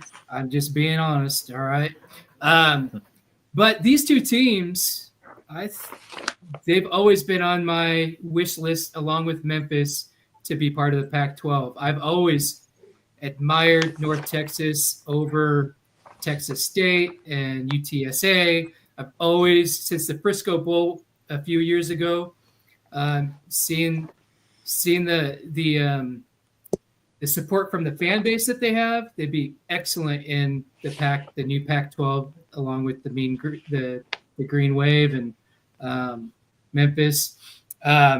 If that would have been dealt better, they'd be part of the Pac-12, I think. But again, I'm outside of the upset here. You got Coach Brown. He's switching his hat from North Texas to Oklahoma State, and you got Summerall. He's taking his hat off from the Tulane to the Florida Gators. So I think that equally that's a bunch of distractions. So I don't see a blowout by either one of these teams, because there's a lot of distraction within the coaching, the moves in that regard. But I am, aside from the rankings, I would have always gone for North Texas, because I've just been a big fan of them and the support of their fan base, and I think that they're going to show up to this championship and maybe give them the edge in this with the coaching chaos that's going on with both of them. All right. If I don't call on you, don't hate me. I just saw what time it was, and we're nowhere near where I thought we were going to be. So we're gonna move across on this, and if you have something to say about the matchup, say it whenever I get your picks. Pop, North Texas or Tulane? I used to have to drive from here to North Wyoming, about a 27-hour drive. And the highway I took goes right through North Texas University. And they had road construction and some kind of game deal getting out. And I was stuck in stop and go traffic for 6 freaking hours on the mountain for Tulane. Tulane because of traffic. Solid pick.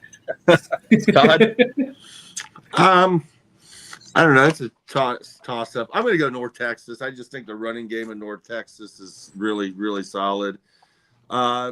I like, both coaches have changed. The one thing, Eric Morris, though, took the job 2 weeks ago. So his team's already played a game with him leaving. And now we got John Summerall going to Florida, but that just happened this week. So I'm going to give the edge to North Texas. All right. Dominic? Yeah, Mestamaker is the quarterback's name. Keep that one in your tongue, because he's going to be playing for a bigger program very soon. But I also do like the running back Hawkins as well. He's a beast. Again, shootout. I'm going to favor North Texas, and I think that's what they could get into here against Tulane. So I'll go Mean Green. All right. Casey? I'm gonna go North Texas. Summerall's been doing the tour over the media over in Florida. I think it's a distraction. I'll take North Texas. And Jacob? North Texas Trojan horse goes down. Tulane rises, stays in it, goes to another playoff game. All right. Now, we have something very special for this next one, because we happen to have somebody from the Sun Belt on our show tonight.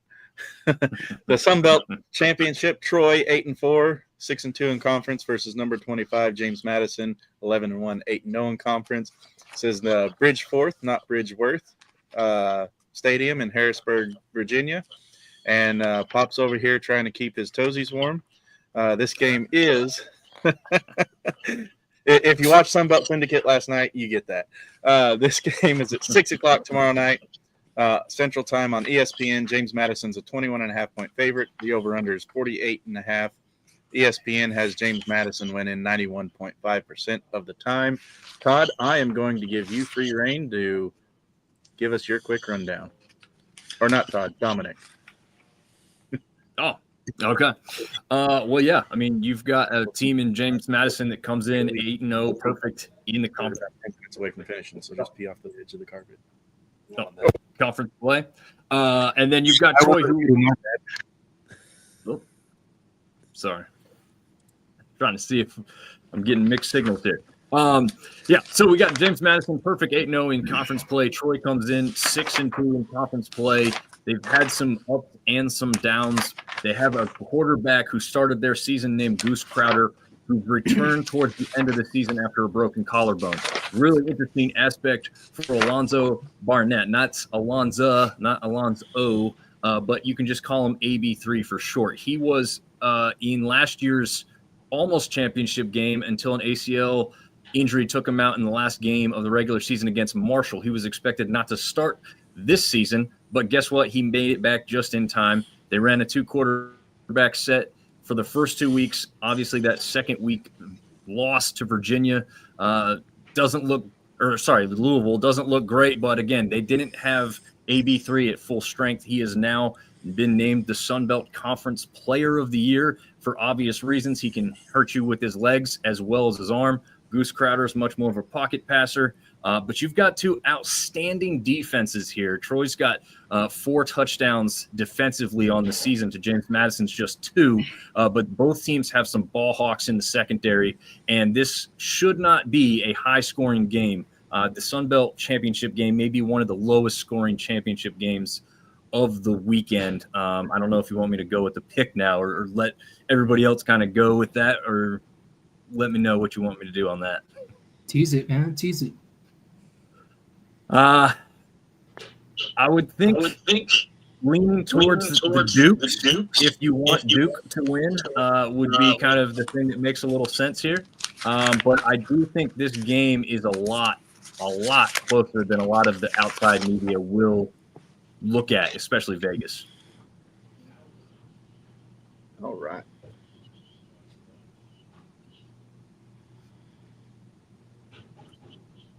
Did anyone else want to add to that? I think it's a good preview. JMU, Troy. I've liked JMU for a while now. I mean, they and Liberty kind of had a little bit of a thing going on, but I've never hated them like I hate Coastal Carolina or anything like that.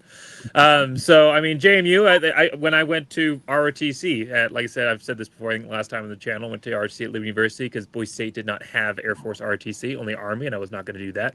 But when I went through Air Force ROTC at Liberty University, our crosstown was at UVA, and it was a 3-way crosstown between us, JMU, and UVA. So half my class were JMU guys. So I've followed their program for a very long time. They've been one of those very exciting teams in the newness of the group of 5. After coming up from the FCS, they've done incredibly well, maintained winning success.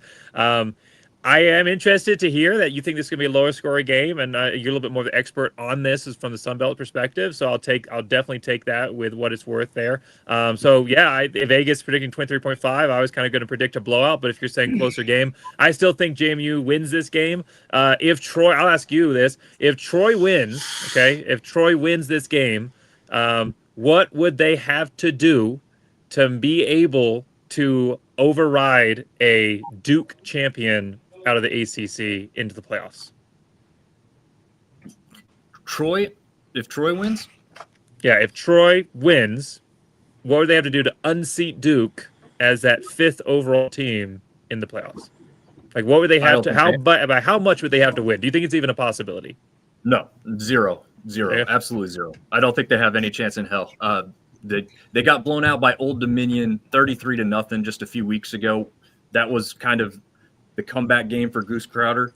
I don't see them having any possibility at all. Honestly, even with having the preview show with their fans and having them comment, I don't think any of them even think they have a possibility. They'd love to win this game, but I don't think they're thinking they have any shot at the CFP. If Duke loses and Troy wins, they're going to have to change you can't, like, neither one of those teams can get into playoff. Like, I know that it's the 5 highest ranked conference champions, but like neither one of those, it'd have to go to the winner, in my opinion, of UNLV and Boise State at that point, right? Boise State. Right. I mean, I'm just thinking that there's no way that you can have Duke and Troy fighting for a playoff spot here. Well, I think the Sun Belt has been that conference that has been looked down on for a very long time. And I think that especially when you talk through the media lens, there is a new perspective that the Sun Belt is one of those conferences that is on the rise. They're no longer seen in the same conversation as Conference USA and the MAC. They're now in the conversation and a lot of times ahead of the Mountain West in a lot of these when you're talking about like ESPN commentations and that kind of thing. And we talked about like, well, that shouldn't matter, but we talked about at the beginning, right? ESPN drives the industry. So I think that the Sun Belt champion, if there is a way, now I think that in this case, they're probably not going to be in, but I don't think it's such a foregone conclusion that there won't at least be a conversation that the Sun Belt winner, if they're a 9-4 team, will have at least a chance if they beat a top 25 team. I think we have to start shifting the way we think about the Sun Belt because they are getting better. They are improving. They are having teams that are actually in contention almost every single year. JMU would have been in the playoffs, the New Year's Six in 2023 if they'd been eligible to be in. It wouldn't have been Liberty. They got in just because there was nobody else that could. And so I think we have to change the way we think about the Sun Belt. I think it will be the Sun Belt and the Pac-12 and the AAC as the new contenders for that group of 6 slot. So I think there's a chance. Maybe not a good one, but better chance than maybe outside contention would say. All right. I think the 4 losses were to a Clemson team that was down. They got crushed by Memphis. Then they got beat by 13 by an Arkansas State team, who is a bowl team, but a 6-6 bowl team. So, and again, that blowout loss to Old Dominion. Although Old Dominion is a 9-3 team overall, I just think that's too many bad losses for them to be looked at. Even as I'm with you, Jacob. I push the Sun Belt as much as possible. I'm just being a realist. I don't think there'd be any respect thrown that way with how long it took James Madison just to get ranked up into this point. All right, Nick, who you got in this one? James Madison or Troy? Yeah, I really respect the Sun Belt. I think JMU will win, but I'm rooting hardcore for Troy. But my pick's JMU, but it's a soft pick because I'm really rooting for Troy. Pop, Who did I pick? Troy. Todd. I'm going to go with JMU. And Dominic. I'm going to go with James Madison, but again, closer than people think. All right. And Casey? I'm going to go James Madison as well. I got a question for Dom. Yep. Go for it. Does it still stink when you drive past JMU? That was actually a Liberty reference, but Harrisonburg is a agricultural area and actually does stink. And Jacob, JMU or Troy? Yeah, I think it'll be JMU. I think I'll agree with Dominic here that it may be a little bit closer, but I think that it will be JMU. I hope it's Troy. I hope they win, and I hope that chaos happens. Boise State has a chance, which we'll probably talk about here in a moment. But yeah, I don't think there's any way JMU loses this game. All right. Speak of the devil, Mountain West Conference Championship is UNLV 10-2, 6-2 in conference. Boise State 8-4, 6-2 in conference. Albertson Stadium in Boise. Kind of interesting how this got here. It went to metrics because none of the top 4 had played each other. All of them each other went to the metrics. Boise State and UNLV came out on top. UNLV actually edged out Boise State. I think it was 45.5 to 45.75 or something like that. It was close. But Boise State gets the host because of the head-to-head. So that's how we got there. This one is tomorrow night at 7 o'clock Central on Fox. Boise State's the 4.5-point favorite with a 56.5 over-under. ESPN's got Boise State winning 66% of the time. Let's go to, Nick, you and I just covered this tonight. So I'm going to let you kind of key in or factor in on what we talked about earlier tonight on Bronco Nation Live. What are your key thoughts for this game heading into tomorrow night? Yeah, as we were talking earlier, this has been a wild ride for Boise State. Expectations were, another clear-cut CFP run, and that kind of got dashed, in the opening game down in South Florida. For this game, this will be the second time that Boise State plays UNLV. In the first game, Boise State won 56-31. They overachieved what I thought they were going to do in that game, and we actually scared away our football and chill analyst who was part of that because he never came back for the post game show. In that game, you had Anthony Calandria. He was 18 for 30 with 215 yards, 2 touchdowns. But really the star of their show was their rusher Jalen Glover, who ran for 261 yards. Since that game, the Broncos have had kind of a quarterback carousel. They lost their starting quarterback when Fresno State came to town, and then so they had the backup in for the last 3 games, and so you have a Boise State that's sitting at 8-4 right now against a 10-2 UNLV game. They have the same exact conference record at 6-2, and like you said, love the metrics pinned both of those teams, and unfortunately, Boise State had the head-to-head, which means I get to go to another home game tomorrow. So really happy about that. I think it's going to be a little bit different. You saw Anthony Calandria go on. He was just named the Mountain West Conference Offensive Player of the Year. We have our starting quarterback back, Maddox Madsen. He was the preseason Offensive Player of the Year. So got some really cool drama going into this game. The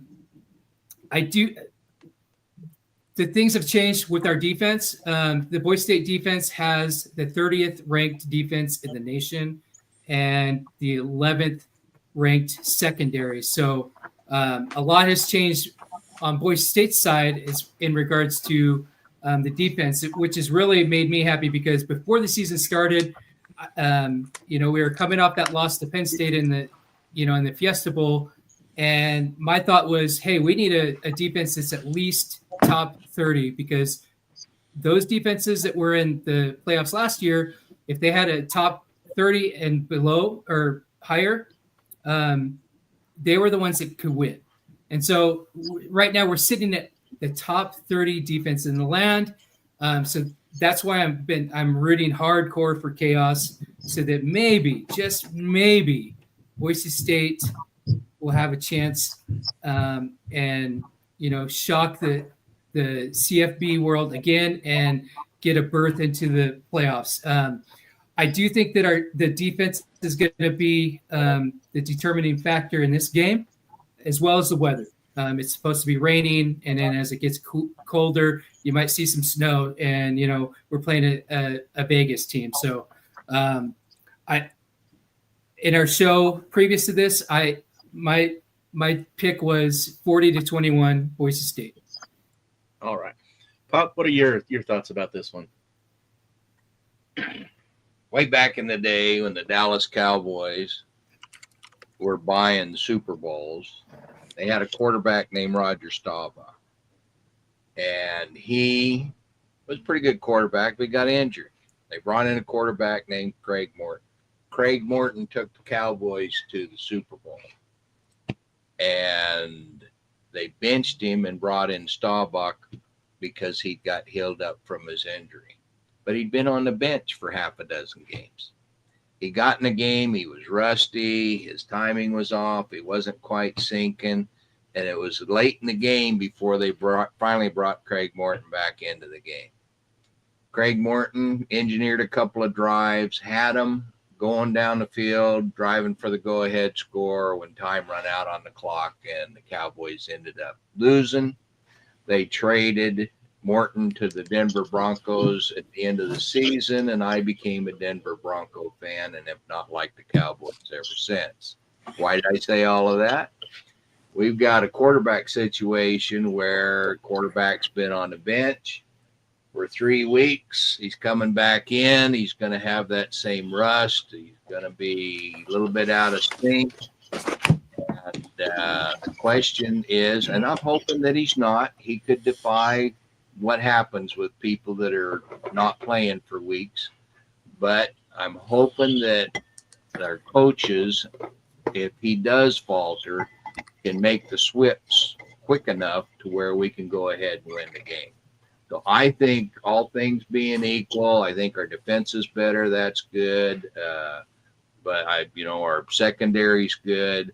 But I think where the game lays is in that quarterback, whether Maddox gets the job done, and if he doesn't, they swap him out instead of ride him to failure. All right. Jacob, I know I don't even have to ask if you have a take on this game. So let's hear it. Let's roll with it, buddy. Yeah, this is back-to-back long videos because yesterday I previewed this game for about an hour and 40 minutes, just the game. And I'm not going to give you even a tenth of that because otherwise this video would go on until the wee hours of tomorrow. But this is a crazy matchup. This is one that nobody, like I said at the beginning of this video, really expected Boise State to make. As soon as Maddox Madison went out versus Fresno State and we saw what happened, I think everybody went, okay, that's it. I don't even know if we'll win another game the rest of the year. And after San Diego State didn't look like we were going to. And then Boise State changed. Maybe it was the criticism online. The players heard it. Maybe it was the coaches, but something changed. The energy, the fire, the passion became more evident, and the coaches changed the play style. And that was something they've been calling for all year. They showed the ability to adapt, and we saw an offense that started humming. That Nate Potter actually put some balance and creativity. We had a trick play. We had Bates throwing a wide receiver pass to a tight end Wagner down the field, which we hadn't seen any trick plays really the entirety of the season. And so Boise State showed the ability to be creative and be explosive, but that was with Cutforth. Now you've got Maddox Madsen coming back from injury. Coaches are saying he's good to go.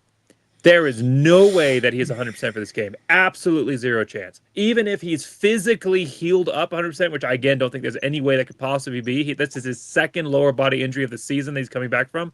Even if he's 100% physically healed up, there's no way that he's in shape physically for this game. I mean, we've probably all been through injuries at some point in our life and then tried to come back the next week, which is exactly what this situation is. Tried to come back and play, a round of pickup basketball or something like that, and that's just pickup. And he's got to go out and play a collegiate football game against a lot of athletes that in some cases are going to be going to the NFL. Not that, UNLV's entire roster is like that, but there's NFL athletes on either side of the field here, and that's what he's got to go out and play. And I do not like this decision at all. It's not a Maddox Madsen versus Cutforth conversation for me as far as what their potential is at full strength. I think Maddox Madsen could come back next year and win the starting job. I want it to be a fair competition, but I think he could win that starting job.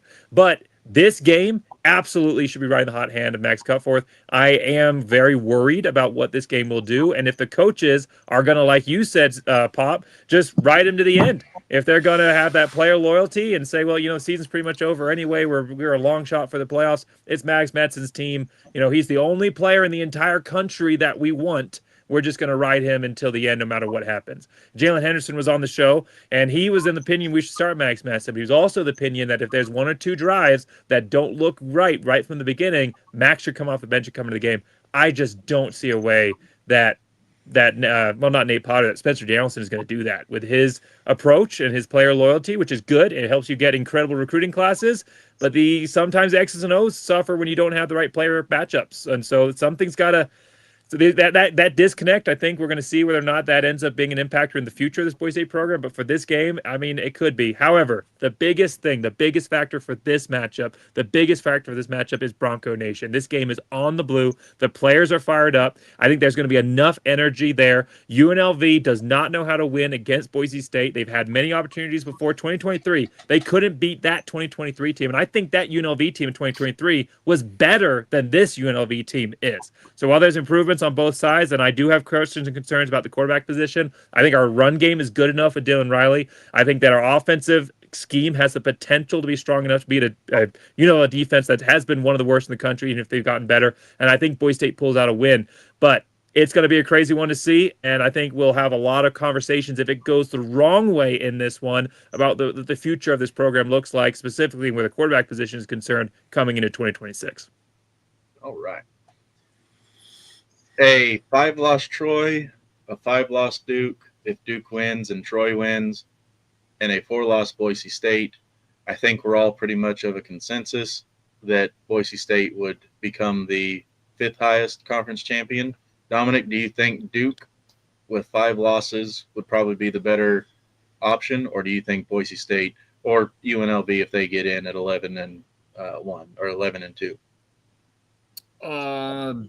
Better option as far as what we'd see on the field, or do you again, is this more of what the committee might do? What the committee might do. Yeah, sadly, I don't trust them to do the right thing, so I think they'd put Duke in because they say they'd have a ranked win over Virginia. All right. Casey, you had an opportunity earlier this year to see Boise State live in person. It was a better outcome for you than what it was for us. What are your thoughts on the Boise State UNLV? Honestly, I'm going to pull for Boise State. Dan Mullen's a hell of a head coach, though. I mean, I don't think he really got a fair shake in Florida, considering how things have gone there afterwards with all the other coaches. But I'm pulling for Boise. So they've definitely improved since the Notre Dame game. They played really sloppy in that game. I think both teams actually were pretty sloppy in that game, but I've definitely watched them. They've definitely improved as the year went on. All right. I'll go ahead and put you down for a Boise State then.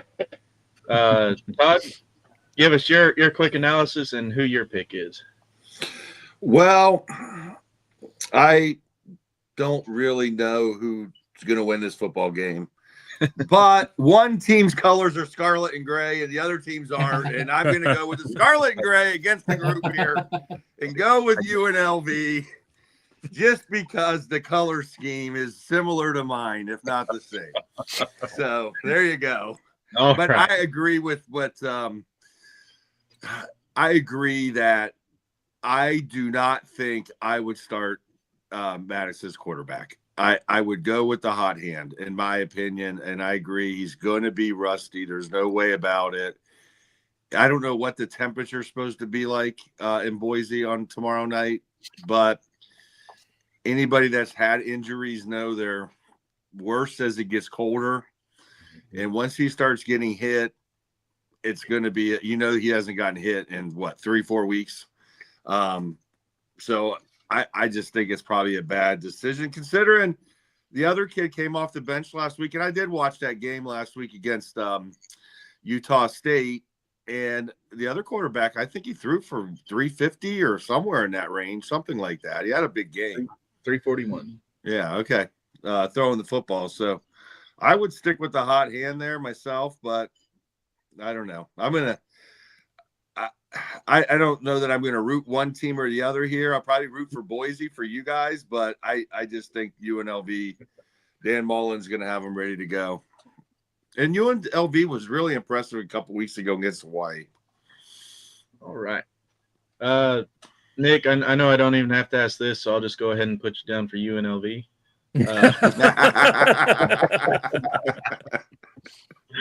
So I know Nick's going to be at that game, and shameless plug, Bronco Nation Live post game. Pop and I are going to be providing you a quick commentary while Nick gets set up for the championship if Boise State wins the trophy ceremony, and we'll have the trophy ceremony live on Bronco Nation Live post game, and then we'll have Nick back in studio shortly after if Boise State wins. So Nick, let's hear you say it just so the people don't think that there's any what's the word I'm looking for? Doubt. That's not the word I was looking for, but let's hear it, Nick. Yeah, there you go. Yeah, Jacob's right. Bronco Nation is going to be there. They're going to be loud. They're going to be the 12th man. If you're watching this and you're a Boise State fan, make sure you get there and let's get horsed together. And then, Yeah, Boise State. I'm sorry, did you say horse or something else that's not PG related? I said horse. Like, He didn't say Lane Kiffin. you can't make a hoe into a housewife. All right. Dominic. Yeah, I kind of agree with Todd. Like, don't know exactly who to take, right? We just said earlier a couple times now, I think, that it's hard to beat the same team twice, but you did beat them 56-31 the last time. I'm not stupid. There's a Bronco contingency on this show. I'm going with the Broncos, though. And another one that I don't even have to ask, Pop, I did skip over you, but let's. No, I'm Broncos all the way. Okay. All right. And then the last one, who's all going to team up on Todd here in just a minute. Jacob. Yeah, I'm glad we'll have our 12th man here instead of the white and black striped 12th man that Utah State had last week. Hopefully those guys don't make an appearance, but Boise State in this game winning 34 to UNLV's 21. All right. We're going to run through these last ones quick. We're not going to deep dive into them because they have zero effect on the CFP, but in the interest of being able to round out the Champ Week Pick'em, we're going to go through them. Conference USA sees Kennesaw State 9-3, 7-1 in conference, and Jacksonville State 8-4, 7-1 in conference. This one's at the Amherst Stadium in Jacksonville, Alabama. It's a home game for Jacksonville. Tomorrow night at 6 Central on CBS Sports Net. Kennesaw State's a 2.5-point favorite. The over-under 58.5, and ESPN gives the edge to Kennesaw 51.9%. So let's go through this here. Nick, who do you got in this one? Man, that's a toss-up, but I'll go with the home team. I'll go with Jacksonville State. And Pop. Yeah, JSU. All right. And Todd? I'm going Kennesaw State, man. I've watched them like 17 times in the last 2 years because they're always on Wednesday night or something. So I think this is one of the most improved teams over last year to this year, and I really like Kennesaw State in this football game, and I'm going to ride the back of them today or tomorrow, I guess. This is a rematch from the regular season matchup where back on November 15th where Jacksonville State won 35-26. So another one of those hard to win twice matchups. Dominic, Kennesaw or Jacksonville State? Yeah, like you said, hard to win twice, but Jacksonville State a perfect 5-0 at home, while Kennesaw struggles on the road just 3-3. For that reason, I'm sticking with JSU like the rest of you guys. All right, Casey? I'm going to go with Kennesaw State over Jacksonville. And Jacob? Oh, man, I wasn't prepared to predict FCS champions, but I guess here we go. Comments here say, what a dumpster fire, disgrace to college football. But Kennesaw State, first year in the FBS, they're not that far outside of Atlanta. I mean, they're not like right outside, but they're not too far outside. They've actually done pretty good job in recruiting, and they're kind of in the hotbed there. I like them in their first year here, and JSU team didn't perform exactly as they thought they would. I think Kennesaw State wins this game. Maybe close, but yeah, Kennesaw State. Second year. Yeah. Second year in the FCS. Sorry. Second year. I was thinking about Delaware. But yes, second year. Yeah. First year was not good. 4 wins for that, but yeah, second year. No. Not good at all last year. Maction, I tried so hard to get some Maction fans on here, but they're not in the just because they're so fun. I mean, they think the MAC is the SEC with the football and how competitive it is, and they're not wrong as far as the competitive nature amongst themselves, but they're no SEC. We got Miami, Ohio 7-5, 6-2 in conference, and Western Michigan 8-4, 7-1 in conference. This is another rematch game. Miami beat Western Michigan 26-17 back in October on the 25th of October. Western Michigan's a 2.5-point favorite. This one's being played at Ford Field in Detroit, Michigan. The over-under is 43.5. ESPN's got Western Michigan slightly ahead at 51%. All right. Nick. Yeah, we've done some preseason shows, I believe, and I've always liked Western Michigan. I'm a huge PJ Fleck fan, and that's where he came from. When I was in the oil fields, they were always on the radio. So I got kind of a heart string for them. I think they're blue collar like my team. So I'm going with Western Michigan and they're the Broncos. Pop. Miami, Ohio. There ought to be a Miami voted for somewhere. Todd. Well, I'm surely not taking a Michigan team against an Ohio team, so we're going to go with the the Red Hawks, as my mom went to that school when it was the Redskins, not the Red Hawks. But the problem with Miami is, man, they've been good and they've been terrible sometimes, and I'm hoping the good shows up tomorrow. But Western Michigan is a very solid football team in the MAC, so they probably will win the game, but I will be taking the Red Hawks in the cradle of coaches in the Miami of Ohio to win this football game. All right. I mean, they already beat them once this year, so we'll see. Gave them their only conference loss. Dominic.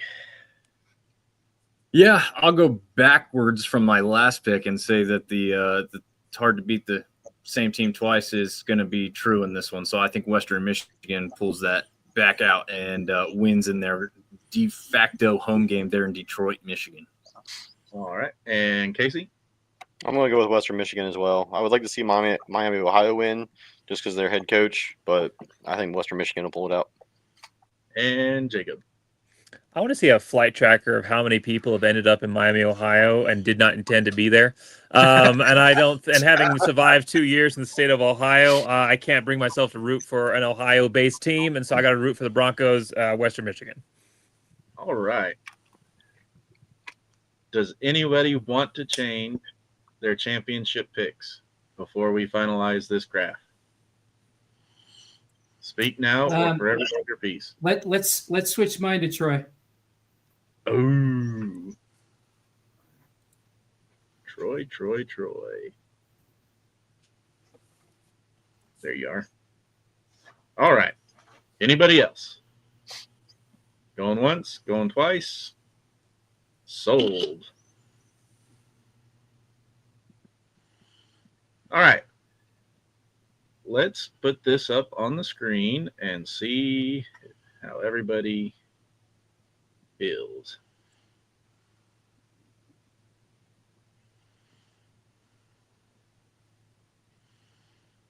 All right.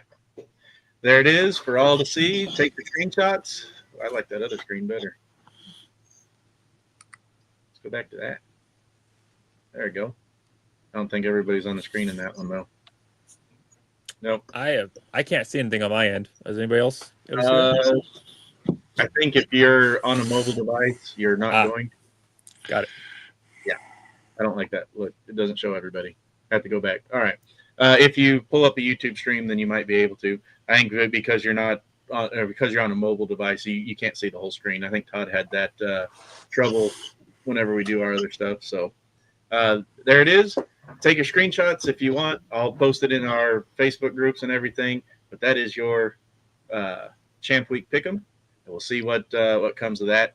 We're going to take a quick break, use the head and all that other fun stuff. And I guess it's hit the head, not use the head. Is that how it goes? Anyway. Depends on if you're in Vegas. Anyway, we're going to take a quick break, and we're going to come back, and we are going to talk about the bubble teams really quick, because it's getting late on the East Coast, and we got some East Coasters. So we're going to run through some of the bubble teams. Some of them we already talked about, so we're just going to take a quick hit on them, and maybe talk about a little conspiracy theory. Maybe, I don't know. We'll see what happens. So stick around, and we will be right back.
Dominic, have you been standing this whole time? Yes, sir. Wow. A little Pat Getting the McAfee cardio in act. tonight. Yeah, I like it.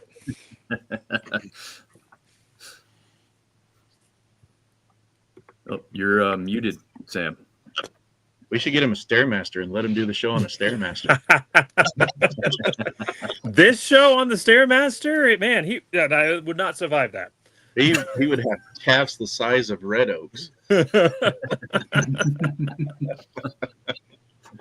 All right. So segment 1 went about as long as what I thought the entire show was going to be. It's great having everybody on. Pop did have to call it a night, though. He's old, and I respect him for getting in 2 hours. So, but we're going to continue on in truck. If you guys are out there and have any comments or questions or anything you want us to cover, go ahead and leave us a comment, and we'll see what we can get to. We did have some comments earlier, some Go Trojans and stuff like that, and I apologize for not getting them up. They did not fit the current flow of the show, but I'll go through them quick now. Warren Barrow, Boron. He's one of your guys, Dominic. Yep. Did I say that right? Yep. Yep. He says, "Go Trojans." I've completely spaced it whenever we were in the Trojan stuff. I'm sorry about that. We did talk about Diego Pavia. I don't know why Nikki Williamson trans said poop, but there it is. There you go, Nikki.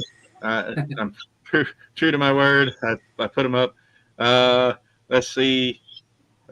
Smiles said, no ND fan, and my family is really obnoxious about Vandy, or friend is really obnoxious about Vandy, and he talks about how Pavia is going to win Heisman. We'll see. He doesn't really have a lot of football left to play, so his case has been stated as much as it's going to be stated. All right. Pleasantries out of the way. Let's talk some the rest of the field. Who's a lock? You've got Oregon is 11-1. Their lone loss is to Indiana. They're a lock. I think we can all agree. Ole Miss is 11-1. Their lone loss is to Georgia. Let's talk about Ole Miss. A few years ago, you had Florida State lose their quarterback in the final game of the year, and then they were left out because a key piece of what made them Florida State was no longer available, and they did not give – or I guess it wasn't the final game of the year because the backup came in and won the championship. Should Ole Miss, losing their coach and all the turmoil surrounding that program, should they have received the Florida State treatment? Jacob, I'm going to go with you first because I think you brought it up earlier. Well, I don't actually think that's the true Florida State treatment. I think the Florida State treatment was 2023 was the same situation that Liberty was going through. The Florida State treatment was they are in the ACC, and the playoff was looking for a reason to leave them out because they're in the ACC. They were not a worthy team, even though they were undefeated. They hadn't played anybody. They tried to schedule tough out of conference, but that year their tough, I think it was Texas, if I remember correctly, was not very good that time. And so they trumpeted, the ACC trumpeted that they had the most, wins against ACC of any team, but they had beaten all the bottom dwellers of the ACC. So the reason that Florida State got left out is the committee found an excuse to do what they wanted to do anyway, which was leave them out because they played in a weak conference. If they'd had a strong record, they'd have gotten the Ohio State treatment, the 2014 Ohio State treatment where they lose their quarterback, but they're still in because, the backup comes in and wins their championship. But they were in a weak conference. Additionally, it's a little bit different. Even if you buy it that it's the Florida State treatment is they were out because of their quarterback was their entire team. The backup, yes, came in and won a championship in a weak ACC. Barely. It was a defensive win. He barely won. He looked terrible. Barely won that game, and they got in. Ole Miss is not Lane Kiffin. They were when he got there. They weren't really very much before that.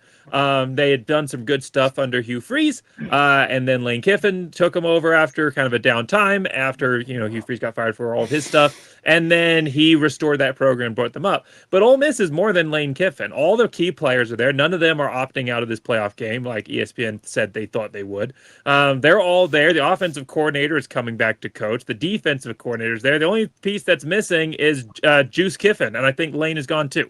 So, the situation right now is this is the entire Ole Miss program. I don't think they deserve any kind of, if you're considering it Florida State treatment. I think that they are going to probably be as successful as they would have been. The only obvious case, of course, is the distraction of Lane being gone. But if you listen to some of the players' Instagrams and what they get posted onto Twitter, seems like they might actually be a little bit of a happier program now that he's not there. So it's a little bit of a different situation. I don't think it's anywhere close to the Florida State case. I think Ole Miss definitely deserves it and will probably perform as well, if not better, than they did when Ed Orgeron 2.0 is no longer coaching there. Let's go, Casey. Do you think that the reason why everybody's seems like they're happier? Do you think there was a big concerted effort to try and make it seem like the program is better off without Lane there, so that they don't have that overshadow? Oh, we lost our head coach, and so we shouldn't be in the playoffs. That the Florida State experience whenever they lost their quarterback. Granted, Jacob did give great valid points about that. But do you think there's a concerted effort to make it seem like the program is still running smoother, if not higher, just so they're not in that conversation of being left out? I mean, I understand the Lane Kiffin hate for the way things went down, but Pete freaking Golding is your new head coach and you don't drop? You're talking about the defensive coordinator that Saban pushed out and Kiffin hired away from Alabama so Saban could upgrade defensive coordinator is the new head coach, and they're still supposed to be. Now, granted, the players deserve this. They played all year. You don't drop them out of the playoff. But to say that they don't deserve to drop like one spot or two spots, they moved up. I think Texas and A&M probably should have been above them, but there definitely is going to be the media talk about it. But let's be real about this. The season's over. They're not in the SEC championship game. They deserve to be in the playoff, regardless. I mean, Florida State is a whole other matter because once their quarterback went down, they had nobody with any kind of experience or talent to fill in, and then other players opted out, and they just got destroyed by Georgia. It's a completely different scenario in this situation. Todd, let's do a quick hypothetical here before we move on. If it's this year or last year, the era of the 12-team playoff, Florida State loses their quarterback, ranked high enough to be able to make an at-large bid, but doesn't make their conference championship game, do they keep their ranking without seeing their quarterback if he was would be proven? Is listening to Jacob, it sounds like he actually did a disservice to the program by playing in the conference championship game because it showed flaws in his ability. Do you think that would be the case this year if Florida State didn't play in their conference championship game but was still ranked high enough to get a at-large? What, if they lost their quarterback? Yeah. Well, and we're talking about Florida State from 2 years ago. Yeah. Well, I'm just trying to bring this in with how. I think in the 12-team playoff, Florida State would have been in. Yeah. Like, I mean, there would have been they wouldn't have been out. They would have been probably the 5 seed in that. I think Ole Miss deserves to be in.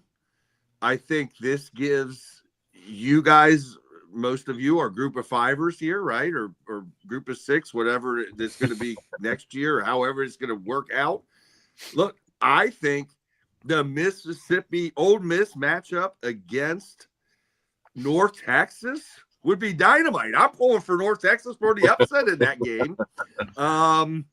So I'm kind of wanting to see it. I think the Oregon James Madison game would be terrible, and that would probably be the Friday night game because I don't think, nothing against James Madison. I've watched them. They're a fun football team to watch, but I don't think the trench warfare would be on their favor in that game. But I think Ole Miss could lose to North Texas in a 6 versus 11 matchup here in this game. So I'm kind of wanting to see that, honestly, because much like you guys probably all are, if they get 5 teams in the college football playoff from the SEC, I'm hoping somehow we don't have any matchups between two SEC teams in the first round and they all lose, so we can shut that noise down. I think more than likely we'll probably get a rematch in the first round between somebody. So yeah, I think Ole Miss needs to be in. All right. Texas A&M is 11-1. Their lone loss is to Texas. Texas, some people consider them on the bubble, think they should be in because they beat A&M, but they lost to Florida. We talked about that earlier. Don't lose to Florida, and you're right up there in the conference championship talks even. Instead, you're sitting on the bubble outside looking in. Texas A&M, a firm lock. I still think they might have lost it on purpose, as bad as that sounds, because it gives them the easier path, like Ohio State had last year, to the college football playoff championship. I could wait. Hold on 1 second here. How did Ohio State have the easiest path to the college football playoff last year? They literally played the number 1 team in the country in the second round. Yeah, but they'd already played them. It's hard to beat the same team twice. Yeah, it's hard to. Right. Yeah. So Oregon, it's hard to beat the same team twice, and they lost to Ohio State the second time. Ohio State avoided the bye week trap. They were able to get hot and then weren't rusty coming in. That is true. Yeah. That case, but the bye week trap doesn't really math out too well because Ohio State didn't play in the championship game last year, so they still had 3 weeks of downtime before they played that first round. The guys that played in the championship game had the bye week, and they had literally 3 weeks I think they had 3 weeks and 2 days of bye weeks. So the bye week jinx was a bunch of bullshit because every team basically had the same, except the ones that played in the conference championship and then 2 weeks later played again. Does that make sense? As a difference, though, when you come off your bye week and are playing at home versus you come off a bye week and have to go on the road. That's a big, big factor. No, but everybody was playing on a neutral site in the second round. In the second round, yeah, but Ohio State got their first game under their belt in the playoffs at home. Yes, bye week, but also it's Ohio State. It doesn't impact the top teams as much when they have all this depth anyway. So, but every team that had a bye week on a neutral site lost. Track last year. Who had the easiest track? Penn State did. I mean, they played SMU in the first round. Yeah, they played who they play in the second round? Boise. Us. Yeah, Boise. Okay, so they played SMU, Boise. Then they played a Notre Dame team who, at that time, Notre Dame was they were really starting to become banged up. Notre Dame was pretty banged up when they played Ohio State in the championship game last year. We can all admit that a little bit, Jeremiah Love was not the same running back, but I think Penn State had the easiest shot last year and they blew it. But Todd, you want to fire off any shots at App State so you just piss off everybody here? Yeah.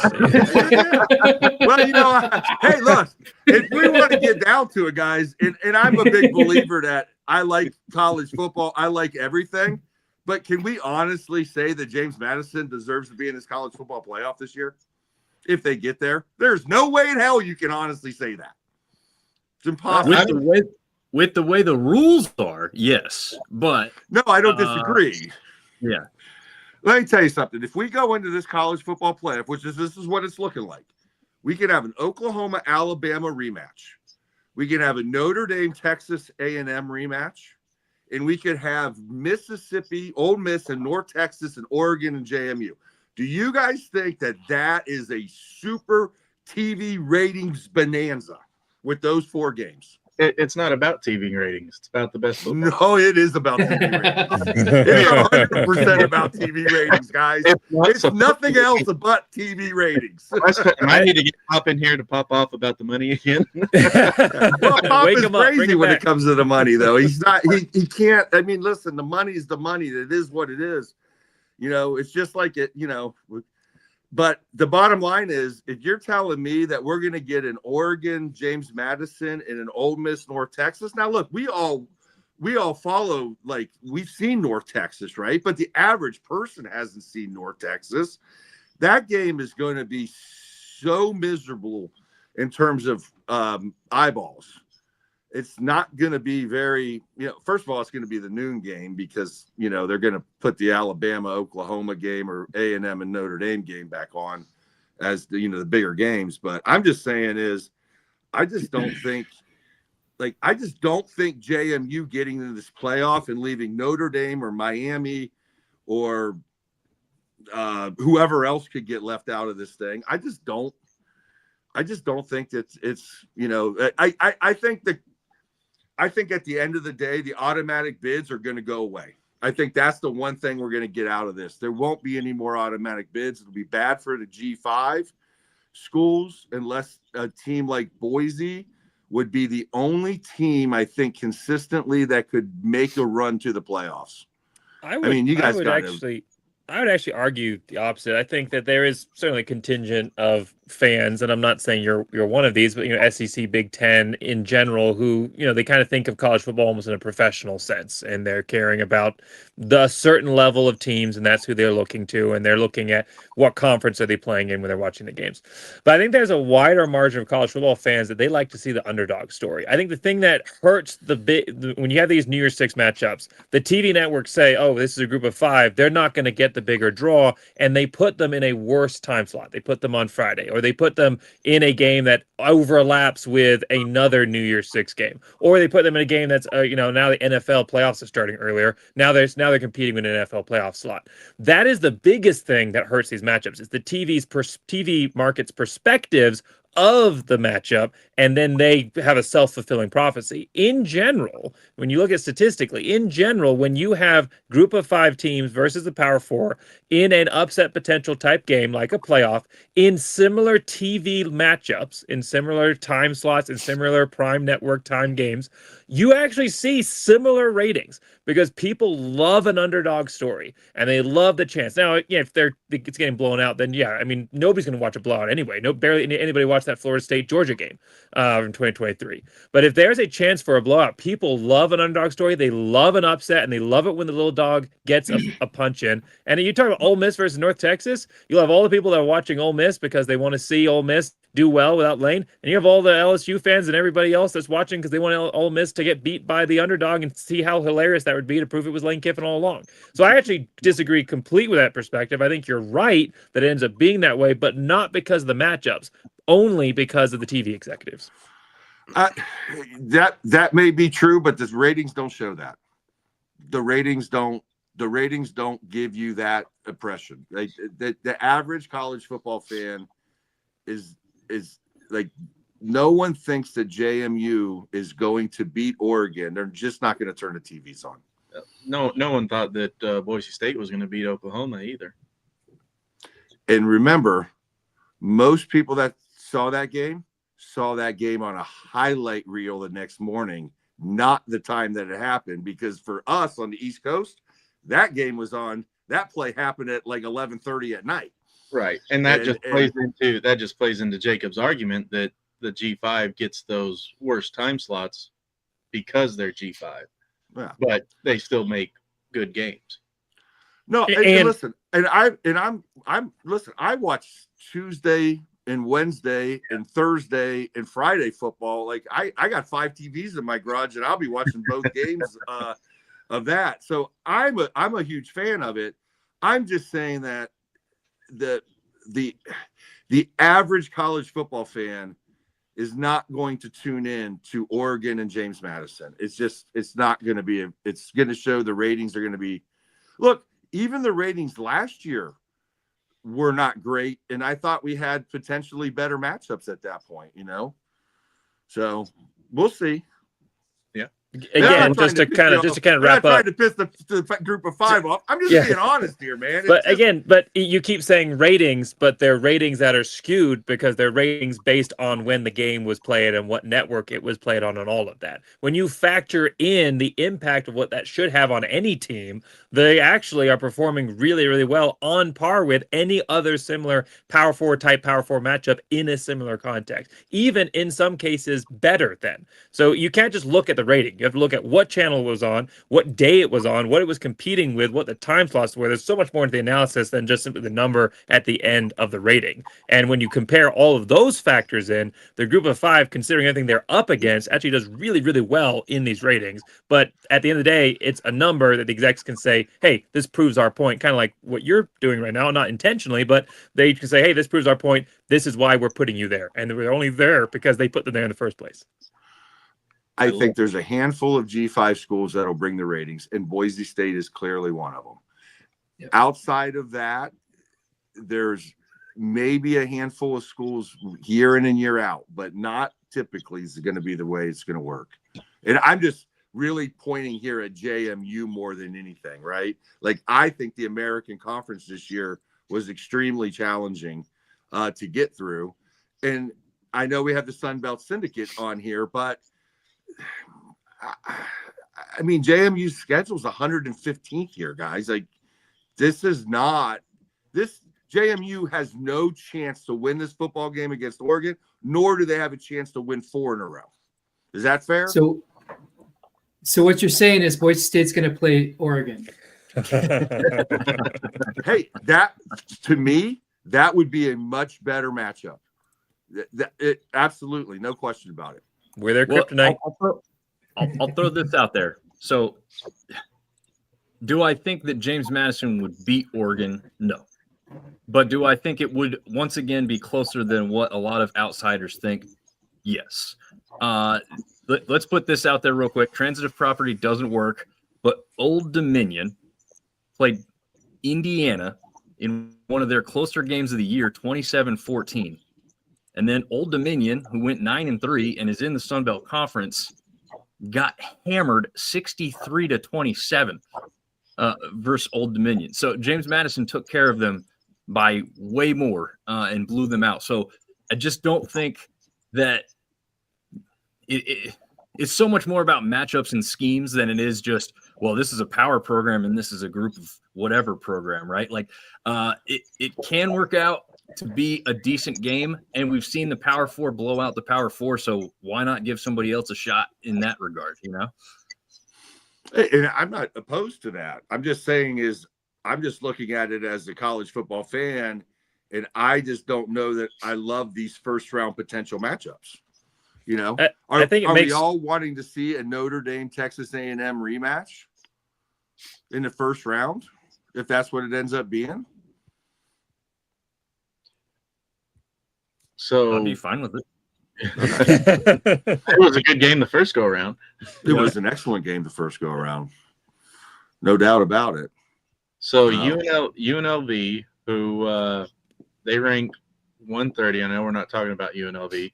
James Madison ranks 118, and North Texas ranks 125 in strength of schedule. And you currently have North Texas in your playoff, which we'll pull up next. So who's to say that James Madison can overtake North Texas when they have the better strength of schedule? Well, they might be able to. I just don't think the committee set it up for them to be able to. Like, I don't think that if North Texas beats Tulane, I don't think James Madison beating Troy is going to give them enough street cred to jump, you know? Yeah, it'll be a ranked win at that point. So there's no way James Madison will jump, you know. Right. Yeah. All right. I love this conversation. I really do. I like that you guys carried it without me having to push it too. So great job. I hate that this is one of the last shows that we're doing, but we got there. Dang it. We'll know better for next year.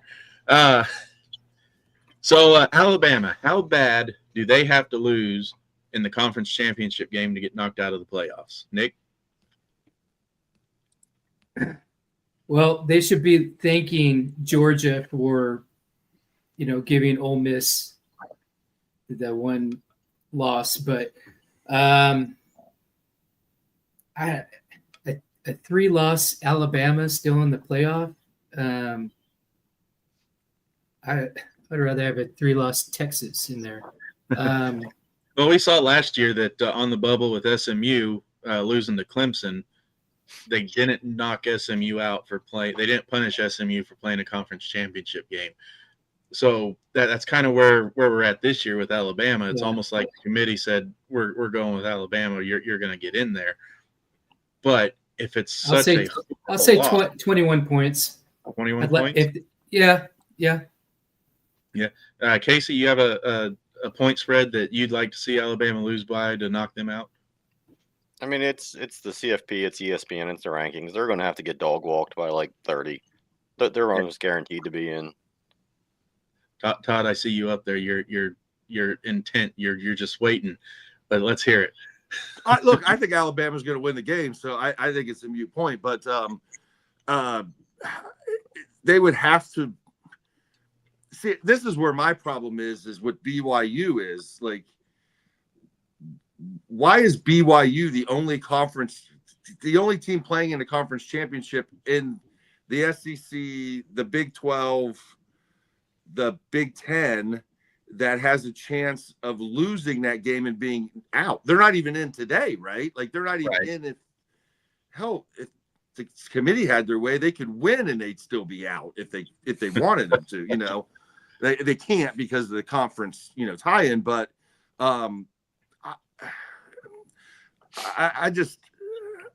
I think if Alabama loses at all, they should be out, in my personal opinion, because of Notre Dame, BYU, and Miami. And if BYU loses, then I think it's real simple. It's Notre Dame and Miami in, and BYU and Alabama out. Yeah. And if Alabama and BYU in, it's Notre Dame and Miami out, and those other two in. I think that's where we're at. And then more than likely, obviously one's going to win and one's going to lose. And it's going to screw everything up. Has the committee decided that Oklahoma's a lock? Then with Oklahoma, they're at number 8, but they haven't. They're not in the conference championship game. They're a 2-loss team. If BYU blows out Texas Tech, moving up in the rankings, Texas Tech drops down in the rankings, so BYU, or maybe not even a blowout, but still a win. Texas Tech drops in the rankings. They have to make another spot. You got a 3-way tie between OU, Notre Dame, and Miami, basically, with similar resumes. Does OU, obviously, with the higher ranking now, do they survive the output, or will they end up being left out for a second group of 5 team if Duke upsets in the ACC? No, They'll Duke's do not anything going in to their get power not to put in 2 group of 5. Anything that they can do to make sure 2 group of 5s don't get in, they will try to do. Right. So, and it's a moot point either way, because whether Duke wins or not, UVA is outside of the top 10. The only circumstance by which a third team gets knocked out of the top, every team right now, if things stay as predicted, you have 2 teams outside the top 10 in Tulane or North Texas, and then Duke or Virginia. If those 2 teams are the only ones to get in, every single team in the top 10 is a lock for the playoffs. The only way you have a conversation of another team coming in is if BYU wins, and now Texas Tech and number 11 BYU is coming into the playoffs, and then 1 team is coming out. So Oklahoma's a deadlock. The only 2 teams that are on the bubble right now is Alabama and Notre Dame, because they're right there at the top. They're not going to kick out an Oklahoma team who's 10-2, hasn't done anything to lose since they put them at number 8, and beat a team that is in the SEC championship game. So Notre Dame or Alabama would have to get, I think, demolished to get kicked out. So I think right now, if you have the craziness happen of BYU getting in, I think the circumstance is probably that Notre Dame ends up getting pushed just outside, maybe as leverage to try and push them into a conference in the Big Ten or SEC if ESPN has their way. I don't know. But in the end, I think unless Alabama gets beat by 3 scores plus, it's Notre Dame out if BYU gets in. Yeah. Notre Dame, looks like the committee setting them up whenever they dropped them down to number 10 to be left out. Casey, are they doing that in an effort to force Notre Dame to play in a conference, to win a conference championship, to get them out of this? Oh, we're an independent. We're going to take all the money. They're going to make him spread it around a conference kind of deal. Is this the committee's way of trying to strong arm Notre Dame into a conference? I don't know if I'd say it's the committees. I would say it's college football in general. I mean, if you sit there and you look at the teams that make the money, you got Ohio State, you've got Georgia, Texas, Alabama, Oklahoma. It almost makes 0 sense for those teams to be in conferences if you're talking money. I mean, Texas actually is like the top money earning team in all of college sports across the board. They had their own, network until they joined the SEC. Now it's they're just part of the SEC network. But Very successful network that. Notre Dame does deserve to be where they're at. They lost to Miami and they lost to Texas A&M. But both of those losses are inside of the top 12. They are the CFP, I think, wants Notre Dame in for the money-making aspect of it. But the way things have shaken out, it's kind of hard to justify them being in. But when I sit there and I look at Notre Dame, I look at BYU, I look at Miami, and even if you want to include Texas into this, or hell, even if you want Vanderbilt in this, Vanderbilt, if they're any other team name, they are 12th. Miami lost to 2 unranked teams. So, yes, they beat Notre Dame head-to-head. Louisville was ranked when they lost to Louisville. Okay, but if we're going off that metric, Notre Dame has more wins against the top 25 if you go against when they play them. Who? Who Pitt did was they ranked. beat in the top 25? Navy was Tell ranked me Notre 25 Dame when they wins in played. the top 25. Currently, USC. But if you go back to when they played, Navy was ranked 25. Pitt was ranked. They had multiple teams that are no longer ranked, but they had ranked wins at the time. Right. So Notre Dame's schedule. But so did Miami. Yes, but Miami lost to Louisville. They can't even win their own conference. So do I deny that they're talented? No, absolutely. When they played Notre Dame, they're a great team. They're a dangerous team. But they did not take care of business for the head-to-head to even matter currently. Notre Dame lost to Texas A&M and Miami by a combined 4 points. Miami lost to teams that aren't even in the discussion for the ACC title game. It's the same thing Texas is being penalized for losing to Florida. Texas A&M also played the weakest SEC schedule of all SEC teams. I'm not arguing that. They barely beat Arkansas. Now hold on. The SEC argument, you can't say that you have the deepest conference from head to bottom and then say that you have the weakest schedule of any SEC team. You can't have it both ways. Well, there's no SEC fans in here, so we're okay with that. But my point is like we're giving Texas A&M all this credit, and if you look at the cut line, Texas A&M didn't play anybody in the top half of the SEC until the very last football game. And they lost that game. Their strength of schedule, Texas A&M, is 15. Ole Miss is 40 at the bottom of the SEC. Yeah, that's because the strength of schedule is bullshit. Because if you look at Texas A&M's teams that they played, they did not play a single team in the top half of the conference until the last game. Yeah. But hold on. I thought strength of schedule was really important, and that's why JMU didn't stand a chance against Oregon. No, JMU doesn't stand against Oregon because JMU does not have an interior defensive and offensive lines that can handle each other. That's why they can't win the football game. It has nothing to do with where they were ranked or whatever. They don't have the defensive line to win the football game. Look, guys, we can say what we want here. Football is won in the trenches, right? Mm-hmm. And the average group of 5 team, even against an ACC team, an average ACC team, still doesn't have the talent defensive line wise to compete. Like if you took James Madison and put them in the ACC, do you think they'd win the ACC? Maybe not right off the bat. No, that's exactly right. They would not. But I think that if you took James Madison in a 1 or 2 off bowl game and played a team that they don't see every day, they could win that game. Because while football is won in the trenches, routine football is won in the trenches. But if it was always trenches, the group of 5 would never beat the Power 4 or the Power 5. The group of 5 have chances because it's more than just the trenches and the X's and O's. It's about the scheme and the heart and the creativity that comes into play as well. So yes, they give wouldn't me- win the ACC, but they could win a playoff game and maybe another playoff game and the momentum and the energy, and then they could win another. Like, the group of 5 can win the playoffs. It is theoretically possible. It's there are not teams. possible. Come It is on. absolutely possible. You're out of your mind. It's absolutely You just said the group of 5 could win the playoffs. absolute. Not this year, but it You're is saying that theoretically the group possible. of 5 team can win 4 football Yes. games in a row.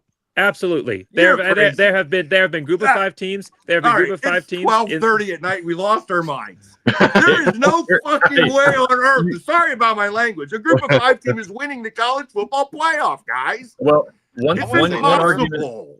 Not One with the argument transfer that- portal. that you can put Not out with there.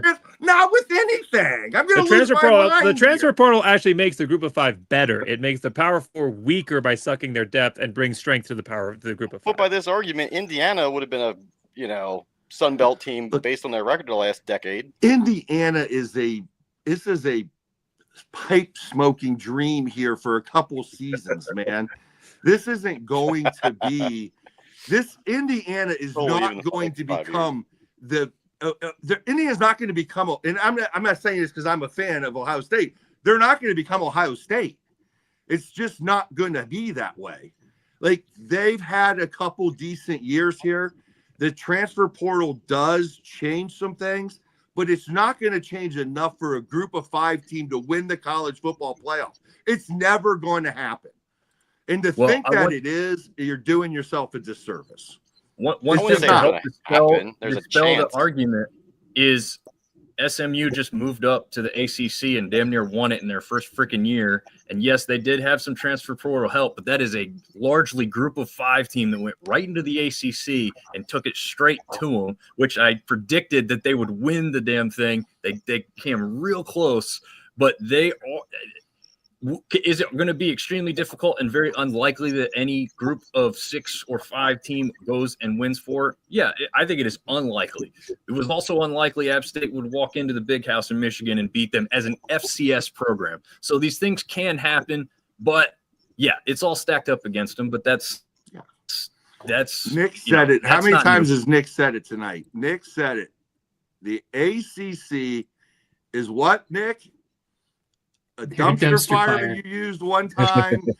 I want to think of the next adjective you used the next time, but the bottom line is you said it like 4 times tonight, right? And and I'm not 100% agreeing with that across the board. I think there's some decent teams in the ACC that can.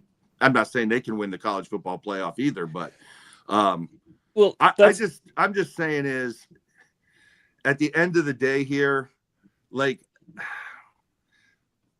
I would rather see Miami and Notre Dame in because I think they have a chance. Both those teams, I think, could win the national title more than James Madison. That's all I'm saying. I love this. I'm Pop went to bed and now we're all playing and having fun. I need to get a new background that says CFP After Dark because this is where ratings are made, man. Hey, Sam, I got probably 5 more minutes. It's getting close. Yeah, we're right out here at the end. So we've basically in this whole little section we've covered about 8 different points. So we're getting there. So we've talked about who we leave out. We've talked about who should get in, who shouldn't bid in. So here's my theory or conspiracy, I should say. Will storied programs like Notre Dame be left out? And we've already talked about the CFP expanding to 16 teams. But if that happens, then you're going to have to expand to 20 teams because the next 4 are going to say, oh, well, we should be in it too. And then you're going to have to expand to 24 because, oh, well, there's so many people here that can still get into it. And so on and so forth. I think once you get past 24, it kind of peters out where you don't have teams that might be there on the fence and you actually might get those first-round blowouts that nobody wants to talk about. But is there a so-called conspiracy to force an expanded playoffs by leaving storied programs like Notre Dame out in the cold to force the hand on a vote to expand it to a point where that doesn't happen again? There definitely is a part of the population, but as long as Notre Dame is such a money draw, it's going to be really hard to do that. But everybody's in this whole, join a conference or something. Why? Outside of the 4 top teams in the Big Ten, who could compete with Notre Dame? Outside of the top, 5 or 6 teams in the SEC, which I don't even think all of them are as good as the media hypes them up to be.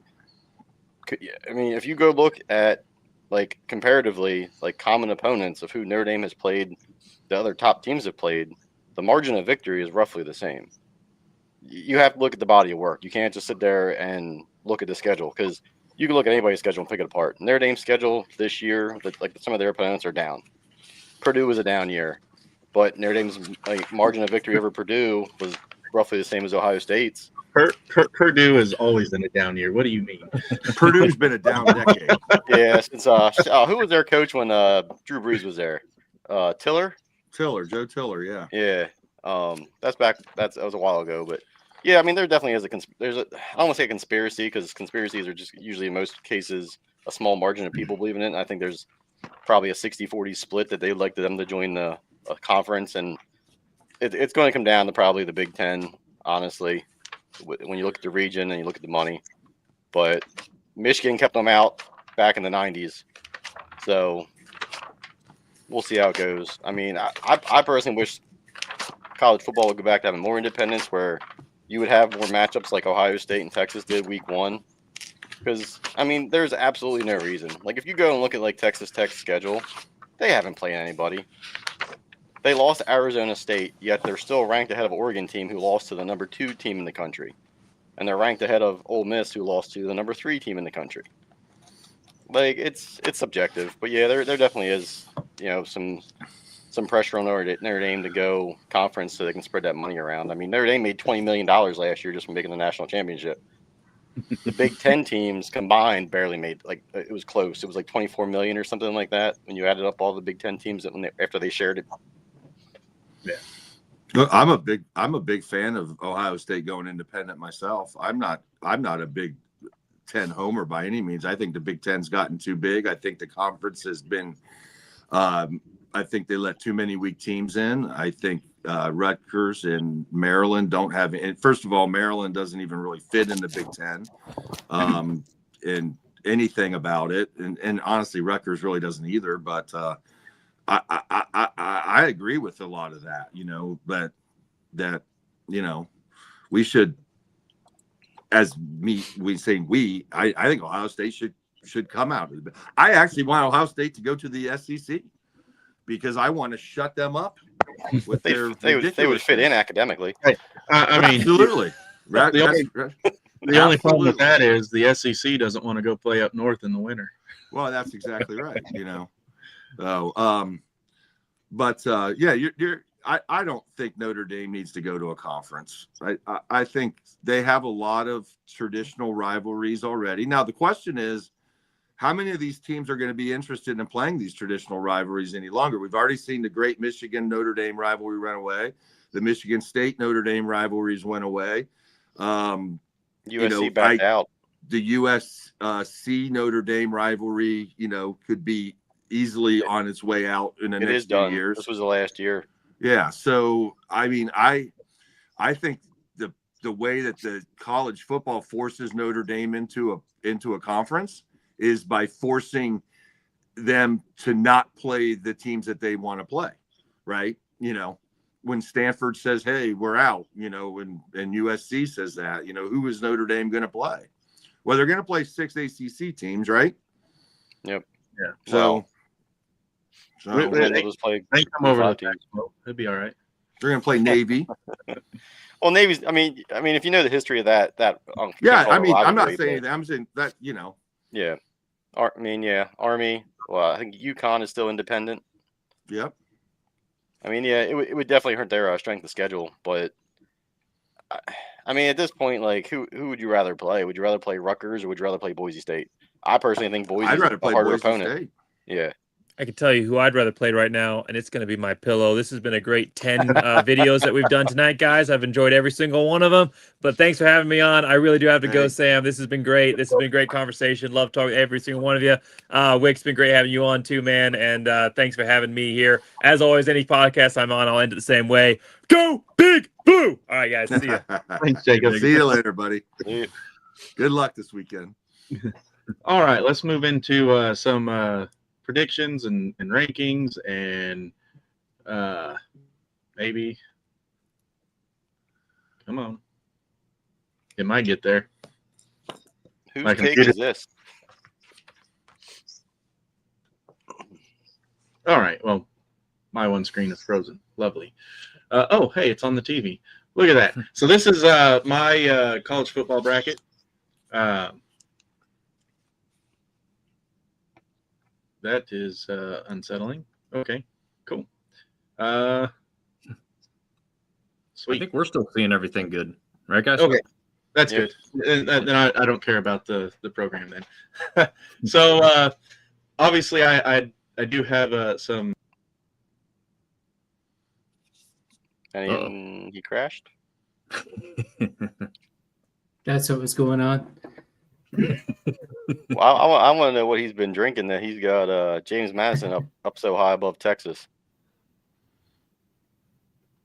Oh, I think he jumped all the way out. Yep.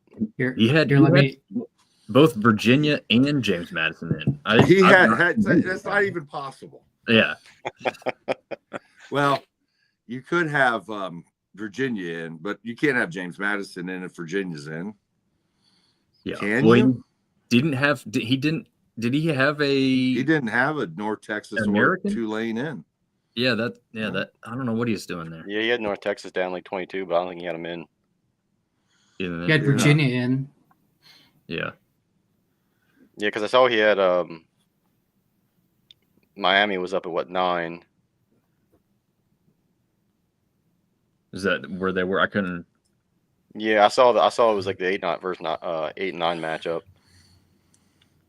I mean, this year's been good for college football in terms of getting people to talk about who should be in, who should be out. I kind of root for the Big 12 because they're probably the odd man out with the best football programs. But they just, other than Texas Tech, there's just no way in that conference that even has a remotely decent school. Hey. Utah, maybe.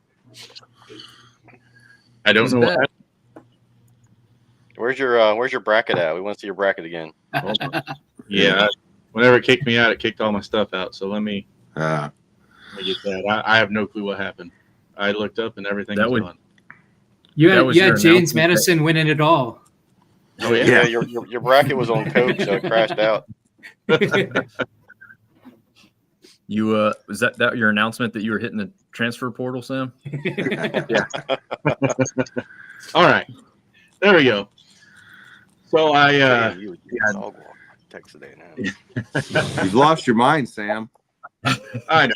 So that in this scenario, I actually think, because this is off of my Prove It Top 25 ranking. So James Madison actually is higher ranked than Virginia in my top 25. So that's why James Madison got the 11 seed, Virginia got the 12 seed, assuming Virginia wins against Duke. This is not a predictive what I think is going to happen. This is solely off of my top 25. So I got Indiana number 1, Ohio State number 2, Oregon number 3, and Texas Tech number 4. You got Notre Dame, Virginia on 12 and 5, Miami and Alabama on the 9-8 game, James Madison, Texas A&M on the 11-6 game, and then BYU and Georgia on the 10-7 game. Go ahead, let me hear your hate. Well, I don't know how you got James Madison in above the winner of the American. That's not going to happen. It's because I have James Madison is ranked 16, and then North Texas is ranked 21. And then I don't even have to I understand how you have it ranked. I'm just saying that's not going to be. Yeah. I will say this: Texas A&M has a history of losing to Sunbelt teams. So App State came away with the win down there 2 years ago. So I like the JMU Texas A&M matchup over some of the other ones. Like Todd said, the Oregon matchup would be tough for James Madison, but that one doesn't scare me. All right. We're We're gonna pull up Todd. Todd's is not a Todd's is a predictive. It's not a based on a ranking system. So, Todd, why don't you walk us through your bracket here? Yeah. So, I mean, this is what I think the committee's going to do, because I think they're going to overvalue. If Alabama wins this game, I think they're going to overvalue that, and they're going to bump Alabama up. Because listen, the truth of the matter is they're not going to leave an SEC team out of the top 4, and they're going to put the SEC team above either Texas Tech or Indiana. Like, they're going to put them in there. So I got them coming in at 3 here. I got them putting Texas Tech at 2 when they beat the daylights out of BYU. And then Indiana falls to 4. James Madison, Oregon matchup. Oklahoma, I actually have them Texas A&M. I had them a little lower than the committee did, so that won't be right. I had them dropping, the North Texas to Georgia. And then I got BYU over top of Notre Dame, because I think they'll put Notre Dame in, but I'm just saying is, like, if it's all fair, like, losing in the championship game shouldn't hurt you, then that's it. But I think they're going to put Notre Dame in. And Notre Dame versus Ole Miss, which I think Notre Dame would absolutely smack Ole Miss if that game actually happened, even though it's on the road at Ole Miss. So, Good game. Maybe. Just, I mean, the atmosphere and, like, the whole pageantry, because, like, Notre Dame hasn't played Ole Miss in Ole Miss, I don't know if ever, without diving into the history books. Oh, yeah, the pageantry would be great, but, I mean, and listen, I've dogged on Notre Dame a little bit today, mostly just because I wanted to see Casey, get head blow off. But the bottom line here is, at the end of the day, when it's all said and done, Notre Dame literally beat the living daylights out of Arkansas like a bunch of chumps. And all the other SEC teams, for the most part, was in a dogfight with Arkansas. Most of the teams that we're talking about here, Texas A&M. I don't remember if Ole Miss. I got a list here for you, Todd. If you want the list of who they. You got the list there, yeah. Yeah. So they Ole Miss, Arkansas, 41-35 for Ole Miss. Right. Tennessee only won by 3. Yep. Texas A&M won by 3. Yep. Auburn won by 9. Mississippi State won by 3. LSU won by 1. Texas, they won 52-37, and then Missouri beat them 31-17. But they did, they were one of those schools that lost by 3 or fewer points most of the SEC games. Right. And what was it, 59-13? 56-13. 56-13. There you go. So totally irrelevant almost. But another point to make is, like, the South Carolina scores are like that too. Like, the bad teams in the SEC are still so close to being very good by just one score. It is pretty insane. Real quick question, Dominic. Pretty good in the SEC, but when they step out, South Carolina gets rolled by Clemson by 2 touchdowns. Right? Did Lenore Sellers play that game? I know he played against Clemson. Nobody knows because nobody watched it. So here's the actual CFP rankings and the bracket for the CFP. And all I did was take whoever was ahead. There's no me trying to guess who's going to win or lose in this. So Texas Tech, the 4 seed, Ohio State, the 1 seed, Indiana, the 2 against Georgia as the 3 seed. That's assuming Georgia wins, obviously, assuming all the other teams win. This is strictly on this week's conference championship or CFP rankings. If the Ohio State-Indiana game is close, I don't see them dropping anybody. I think they stay 1-2 or 2-1, depending on who wins or loses. They have Tulane at the 12th seed. Tulane and Oregon would be a good game, I think. I think that might be a lot closer than what people might think. I think where Tulane might see some issue is they would have to travel to Oregon.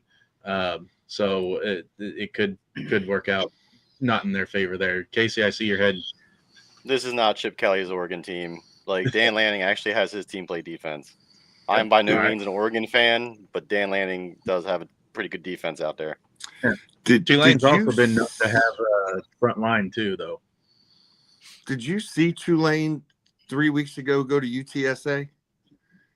Everybody loses it in San Antonio. Yeah, but they don't get whooped on like UTSA whooped on them. I mean, Yeah. they The literally only had to bench Razliff because he sucked so bad in that game.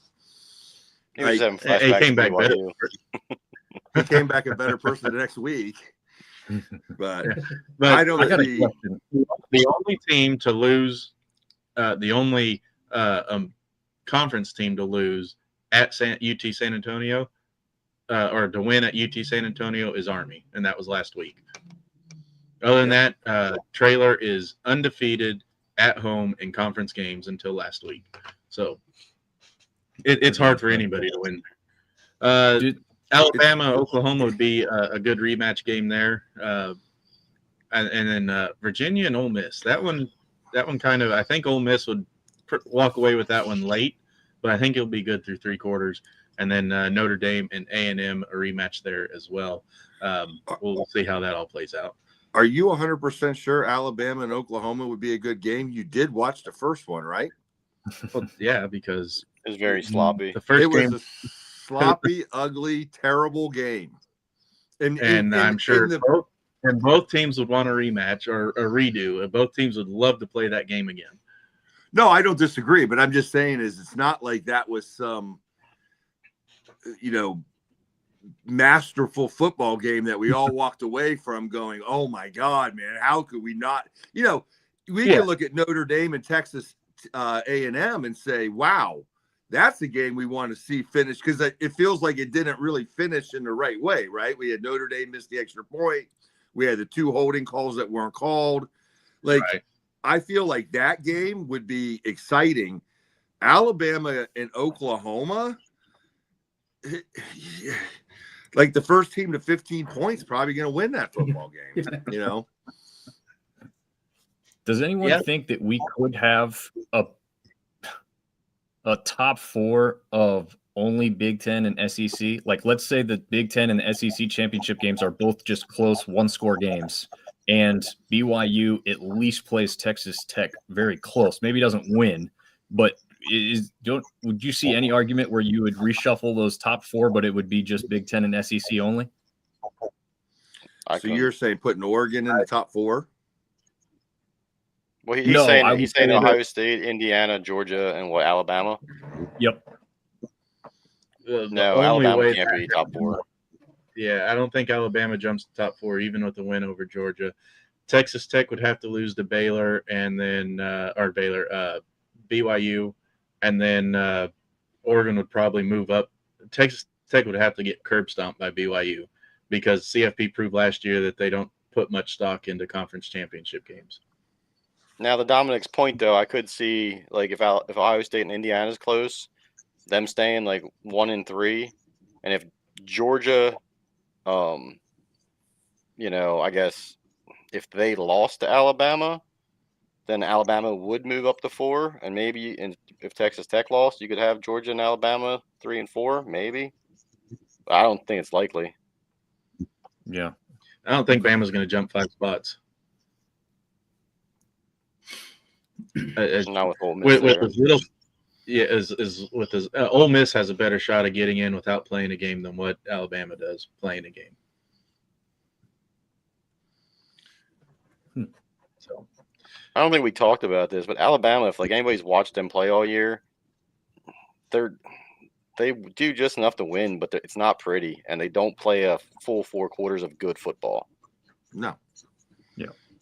Look, they didn't score at all against Georgia in the second half.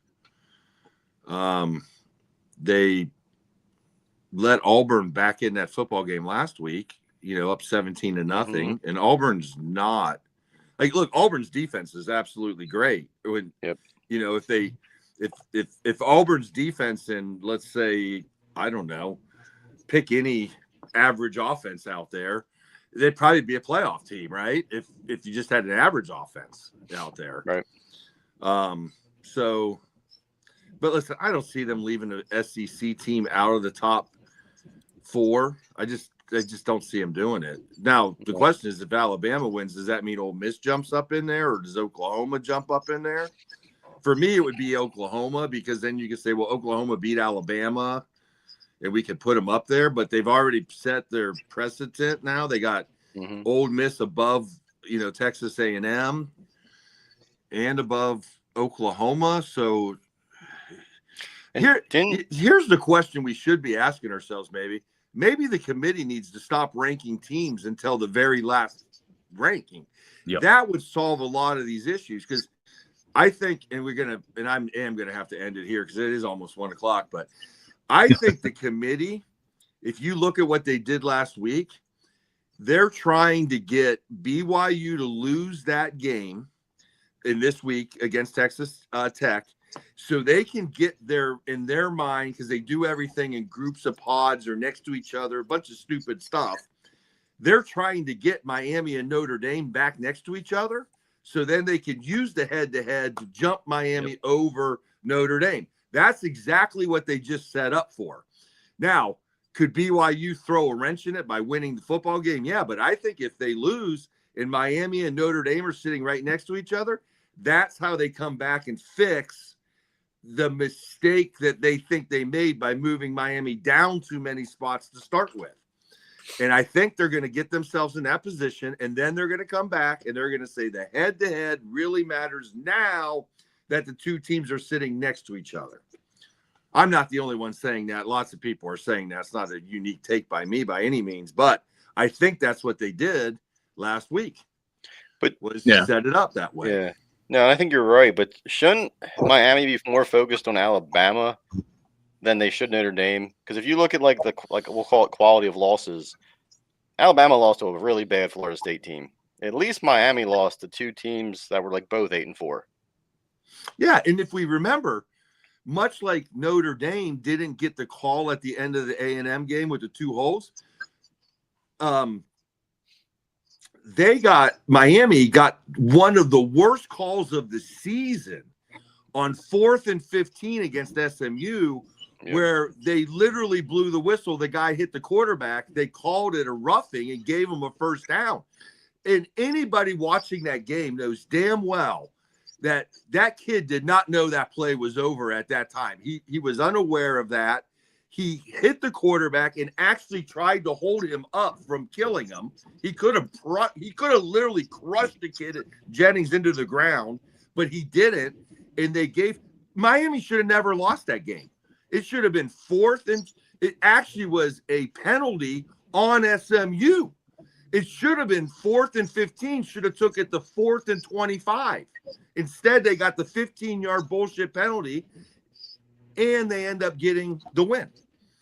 So, I mean, yeah, it was a bad loss for Miami, but it was much like the Notre Dame loss. Like, that was not one holding call on that last play. There were two holding calls on that last play, and neither one of them got called.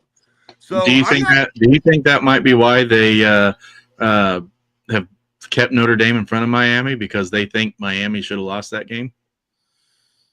They think Miami should have lost to Notre Dame. Yeah. Notre Dame should have won. Miami should have lost because Texas A&M. Never mind. I got my games mixed up. Just kidding.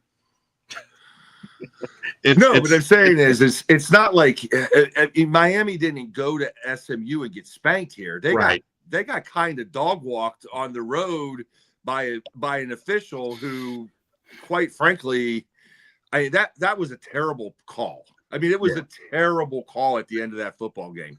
Anybody with any self-respect would agree with that, right? Like, that was a terrible call, but it happened, and SMU ended up. But the end of the day is the game wasn't over because of that call. Miami could have made a stop and won that game still, but they didn't. Unlike Notre Dame, who there was no time left to come back after the bad call. Like, they were out of it. They were pretty much screwed.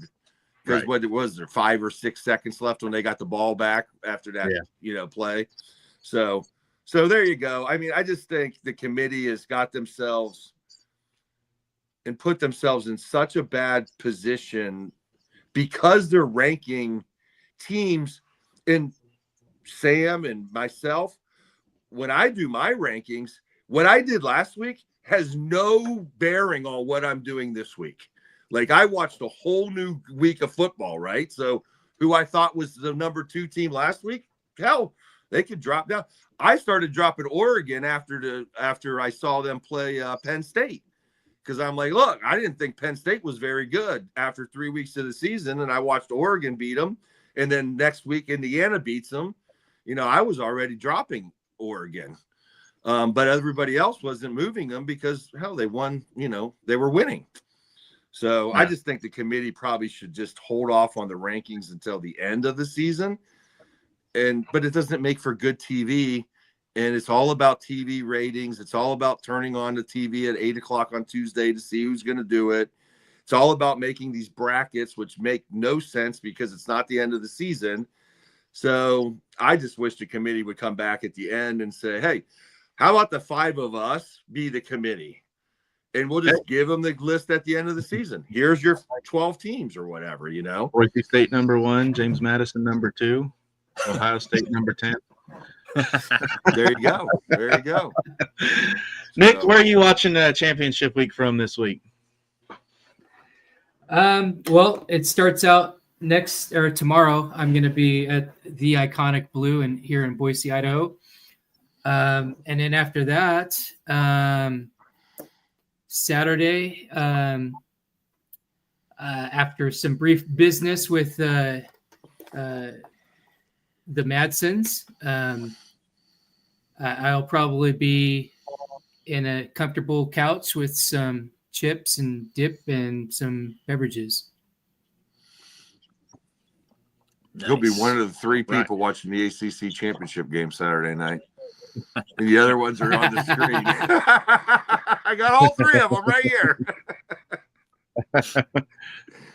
Dominic, where are you at this week? You heading out to a championship game yourself? Yeah, I got to get to bed because I am going to be pulling an all-nighter and up and back, no hotel stay. So I'll be driving 4 hours to Harrisonburg, Virginia tomorrow, and then I'll be coming back tomorrow night or Saturday morning and then coaching an ice hockey game with my son. So I will be watching what I can of college football once I get back home if I'm not asleep.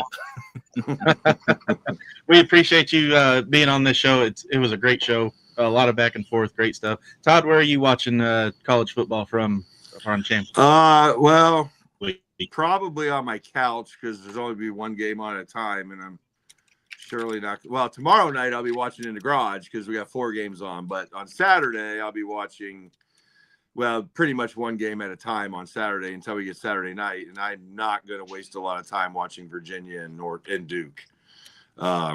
So I'll have my eyes clearly focused on how Indiana's going to stop. Well, I will be watching Friday night. Saturday's going to be a little tricky. I'm going out hunting, so we'll see how that goes. But I am pulling for Boise State because at least if Boise State wins, at least that'll look good on Notre Dame's record to have the Mountain West champion on their resume. Yeah, that is a good point on that you made there, Casey. That will bolster the strength of schedule potentially. So, what would have really been nice for Notre Dame is if Navy could have got into the AAC championship too. Yeah, I think them losing Horvath actually really did hurt that chance there. But I mean, NC State was up and down like all Dave Dorn teams are.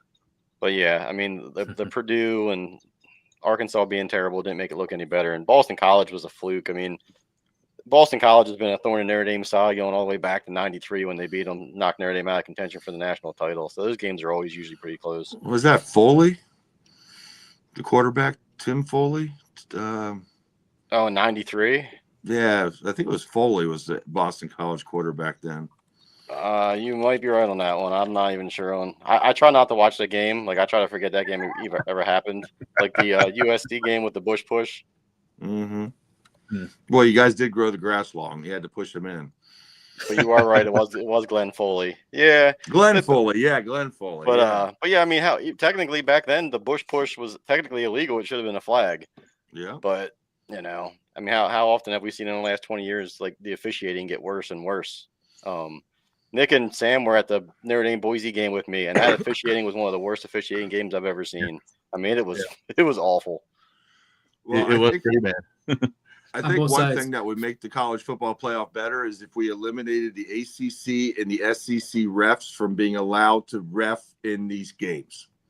I do like the ACC replay, like how they Oh, I make it love all it. pretty transparent. Yeah. But their officials are absolutely terrible. But I kind of wish the NCAA would actually take over the officiating so that the conferences don't have their own officials, so it can't be biased.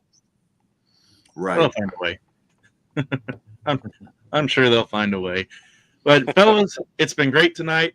I enjoyed every minute of it. It is getting up there in time, and gonna go ahead and end it here. Thank you guys for being here. Have fun, drive safe, and we'll get back together. Maybe do a very quick recap show. Maybe, I don't know. We'll see. Quick. I'll get with you guys. Quick. like 30 minutes just to do the go over the pick'em bracket, see who won and who lost. I don't know. Maybe we'll just make a post on Facebook. We'll see. But thanks for joining us. Thanks for the guys that commented. Thanks for Pop, who's already in bed. He'll be watching this part, probably kicking himself for going to bed with all the great conversation we had. Dominic, drive safe. Nick, stay warm. And Todd, enjoy your garage and your couch. And Casey, join the conference. I'll take my $20 million and sleep on it like Scrooge McDuck. Exactly. All right. Y'all have a good one. And until next time, y'all stay safe. All right. See you guys. Yep, Thank see you you. guys.